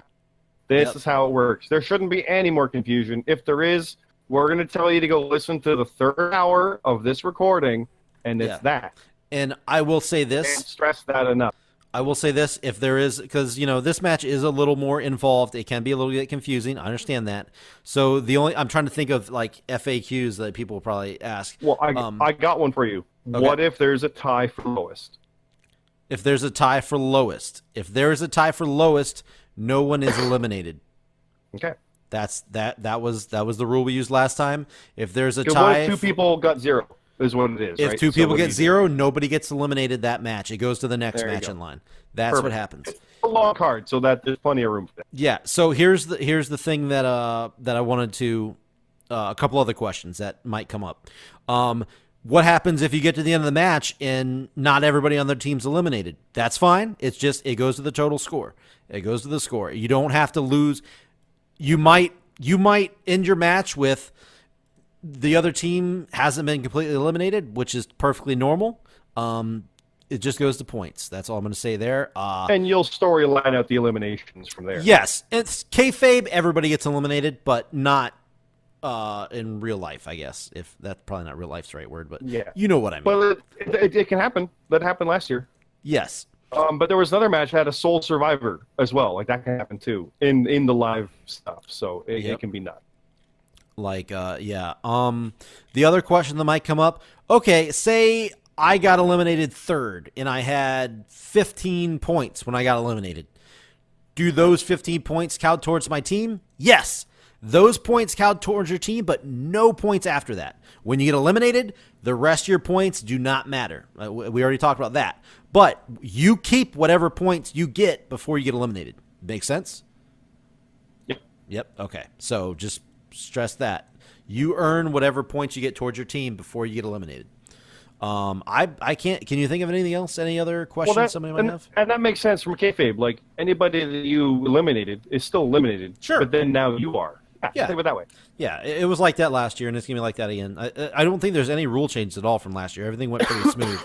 No, it went smooth. It was a lot of fun. Yeah. I do recommend people jump into voice chat because that's probably going to be in there, and people like hoot and hollering as Yes. it goes. Like, oh my God, who's eliminated? Who's eliminated? Because there's people with spreadsheets to keep track. Yes. It's a lot of fun. I'm looking. It's funny. I loaded up the spreadsheet from last year, and I'm looking at it right here because I set one up, and I plan on doing it again. I obviously I'm going to have Daddy Kink over. That guy Jack and Kev will be over here, so I'm going to be a little bit busy with them, have company over, but I'll still make sure I get the results done like I normally do. And I will probably have the spreadsheet. I remember last year I had it and shared it with everyone, and everybody who wanted to click in it and look at it as it went. Yeah, it was great. I remember we did that, so I plan on doing that again. That's the plan. Oh, nice. CT Martin says he'll be keeping track from the arena. Oh, he's at the show. That's going to be fun. He's going to be there. That's pretty cool. Yeah, that's fun. I think Matt Zion is going to be at TakeOver. Oh, shit. Okay. I don't know if he's going to be at the first series, but this is something about I'll be there live for that at TakeOver. Well, that'll be fun. Cool. Yeah. But yeah, I think we covered pretty much everything on that match. On the Survivor Series stuff. Again, if you have any questions, Listen to it again. Yeah, I'm sure it'll all be solved at some point. But yeah. There we go, guys. That's pretty much it. It's a lot on the line. This is, the big blow off to the big feud we've been building up towards. So we'll see who comes out on top, UVA or Solution. Me. All right. Well, that's. I don't care about all that. This is me coming for you finally. Okay, we'll see. I love the story of it too, where I like all this is just to get my hands on you, and I just happen to know you put me in the match. And I'm against you? Okay. That's cocky. That's good. I'm looking at the show last year, by the way, and there were 8 matches last year in the WWE. So okay. I don't know what we're up to right now, but there were 8 last year. And a lot of bonus. Expect a lot of bonus questions on this show. Oh yeah. Just heads up. We've got the women's title, the US title versus IC title. I just thought the Universal versus WWE, the men's, the women's, the tag. Yeah. The cruiserweight. Yeah. I just thought of another question. 7 matches so far. I just thought of another question somebody might have. If you get eliminated in the Survivor Series match, your bonus points will not count. I think we talked. Right. That was it last year. I assume that's self-explanatory, but somebody might ask, like, "Hey, wait, I got all these bonus questions right." No, if you get eliminated, none of your bonus points will count. So. And that's true. So if it's a case of like, will there be blood? And blood happened in the first match, and you're still there, then you're eliminated in the second match. You don't get to have your bonus point from the first thing. It's just you don't get any. Correct. Bonus points like in the JRPL some people might not know how this works, but bonus points are always added in after the fact. So the bonus points don't take place until after the other stuff happens. So that's why none of this counts for you if you get eliminated. You have to survive to get your bonus points. Okay? Just state that so everybody can be clear on that. But expect a lot of bonus questions as there was last year, as far as, hey, who will eliminate Braun Strowman? Who will eliminate Sasha Banks? That kind of stuff. Yep. So, all right, I think I'm good, man. I think we're good. I think we good. And nothing much else from the chat. No people are just kind of chatting in there. New guy Lou's going to be at both. And yeah, somebody did ask, literally CD Martin asked, are the bonuses counted as we go? Nope. Mentioned, so they're counted at the end of the match. Yeah. So that's it. I think I'm all talked out. How about you? It's been a couple hours. Yes, sir. But we had to cover that. So hopefully Woody's made it back from his blizzard. Yeah. He never jumped in. He said he would, but he never did. So hopefully everything is good there. Yeah. I do have a question. Actually, Red had just snuck this in there. Okay. Ask Bomber, how does the team who wins the coin toss not get the point advantage at WarGames? What's the point of winning a coin toss to get lower points? Already explained it. It's a kayfabe thing where it's a coin toss to be the first people to join the match. Now, was that how it was done last year? Yeah, it was. It was, okay. I just want to make sure it was consistent, that's all. Yep. Yeah. It's pretty self-explanatory. I mean, already explained it really, but yeah, the winning team gets in first, and that's what happened. I mean, I don't know how else to explain it. It's just how it is. People are saying, no, it wasn't. Last year, Solution got the second entry. No, last year, it was different because last year we did a coin toss for the winning team to decide what they wanted. This year we did not do that this time. We just went with whoever wins the coin toss gets the thing. So yes, I guess last year it was different, but it wasn't the same. We didn't do the toss for the same reason. Okay. Yeah, we did the coin toss, and the winning team got to decide what they wanted to do. So obviously, and it's a no-brainer. They choose what they want to do. So it looks like they're not happy about as Redhead and them. They're That's like, fine. what? No. No, that's fine. Change rules every time. It's not every time, guys. It's just for it to make more sense of it. No, that's fine. If it's a case of choosing, I mean, the coin toss, we could redo it if you want to keep it the last year. No, we're good. No, there's no reason to change it. We did the coin toss. Whoever won the coin toss got to whoever won the coin toss, that mean their team won the coin toss. So there's no reason to. It's like within the JRPL aspect of it, you get the first ones in. Yeah. To get the advantage, yeah. Yeah. But it's not a point advantage. I get what people are saying. I get it. But yeah. Yeah, I mean, I said it on the thing. Yeah, I mean, I know it doesn't. It's kind of counter, like, not counterproductive, but you know what I mean. It's kind of opposite of what you think it would be. But for a kayfabe standpoint, it makes sense, and that's what it's all about when we talk about that. So, and really, in the grand scheme of things, we're talking what 1 point. It counts to be a couple more points, but yeah. Well, it's either +8 or +9, right? Plus or how many? 7 or +8. +7 or +8. Okay. But I think if you do the math, I think it comes up to be. I think I don't have it in front of me. I think it comes up to be like 4 points or something difference. But yeah, so. But yeah. Any other questions or anything before we head out of here? Looks like Pugpool just said Woody just got home. So. Perfect. Just in time to go back and listen to the show when we post it on YouTube tomorrow. That's rough. That's rough. Well, Woody, we're glad he's home safe. We'll leave that. We'll end the show here because my throat is sore. Time to go. Oh yeah. You had a sore throat, so yeah, that's not good. I'm good. It's just the odd cough here. Well, thanks for hanging out. Yeah, no worries. Thanks everybody in the chat for coming and hanging out. We appreciate that. Hope this all explains things well and gets you all hyped for this weekend because it is this weekend, right? Yeah, it sure is. So, it is right around the corner. So you got a lot of work to do? Yeah. I'm constantly working on the profiles. I'm gonna get all the profiles updated before Survivor Series so people can go in and look at their stuff. Mainly to say fuck you to JD because I just don't like his attitude, so I'm making sure I get this to kind of prove a point so he can fuck off. So, yep, that's Well, about there it. you go. Man of the people. Man of the people. I know he's such a bad attitude, that guy. But what can you do? What can you Spite do? him, apparently, is what you're doing? I don't know. Well, spite him. No, I'm getting And the update profiles updated. That's not to spite There him. we go. Okay. To spite him would be update everyone except his. Now you're That would giving be pretty funny, you're giving me actually. ideas now, Scott. You're No, giving me no, ideas. what? You're No. giving me ideas now. But yeah. Spring Tigress called you a petty bitch, and Steve Martin said get better soon. So that's what we'll leave it on. Wait, who's a petty Thanks bitch? again. It's Spring Tigress said you're a petty bitch Wait, what? What does that mean? for being spiteful. How am I being spiteful? It's just being silly. Okay.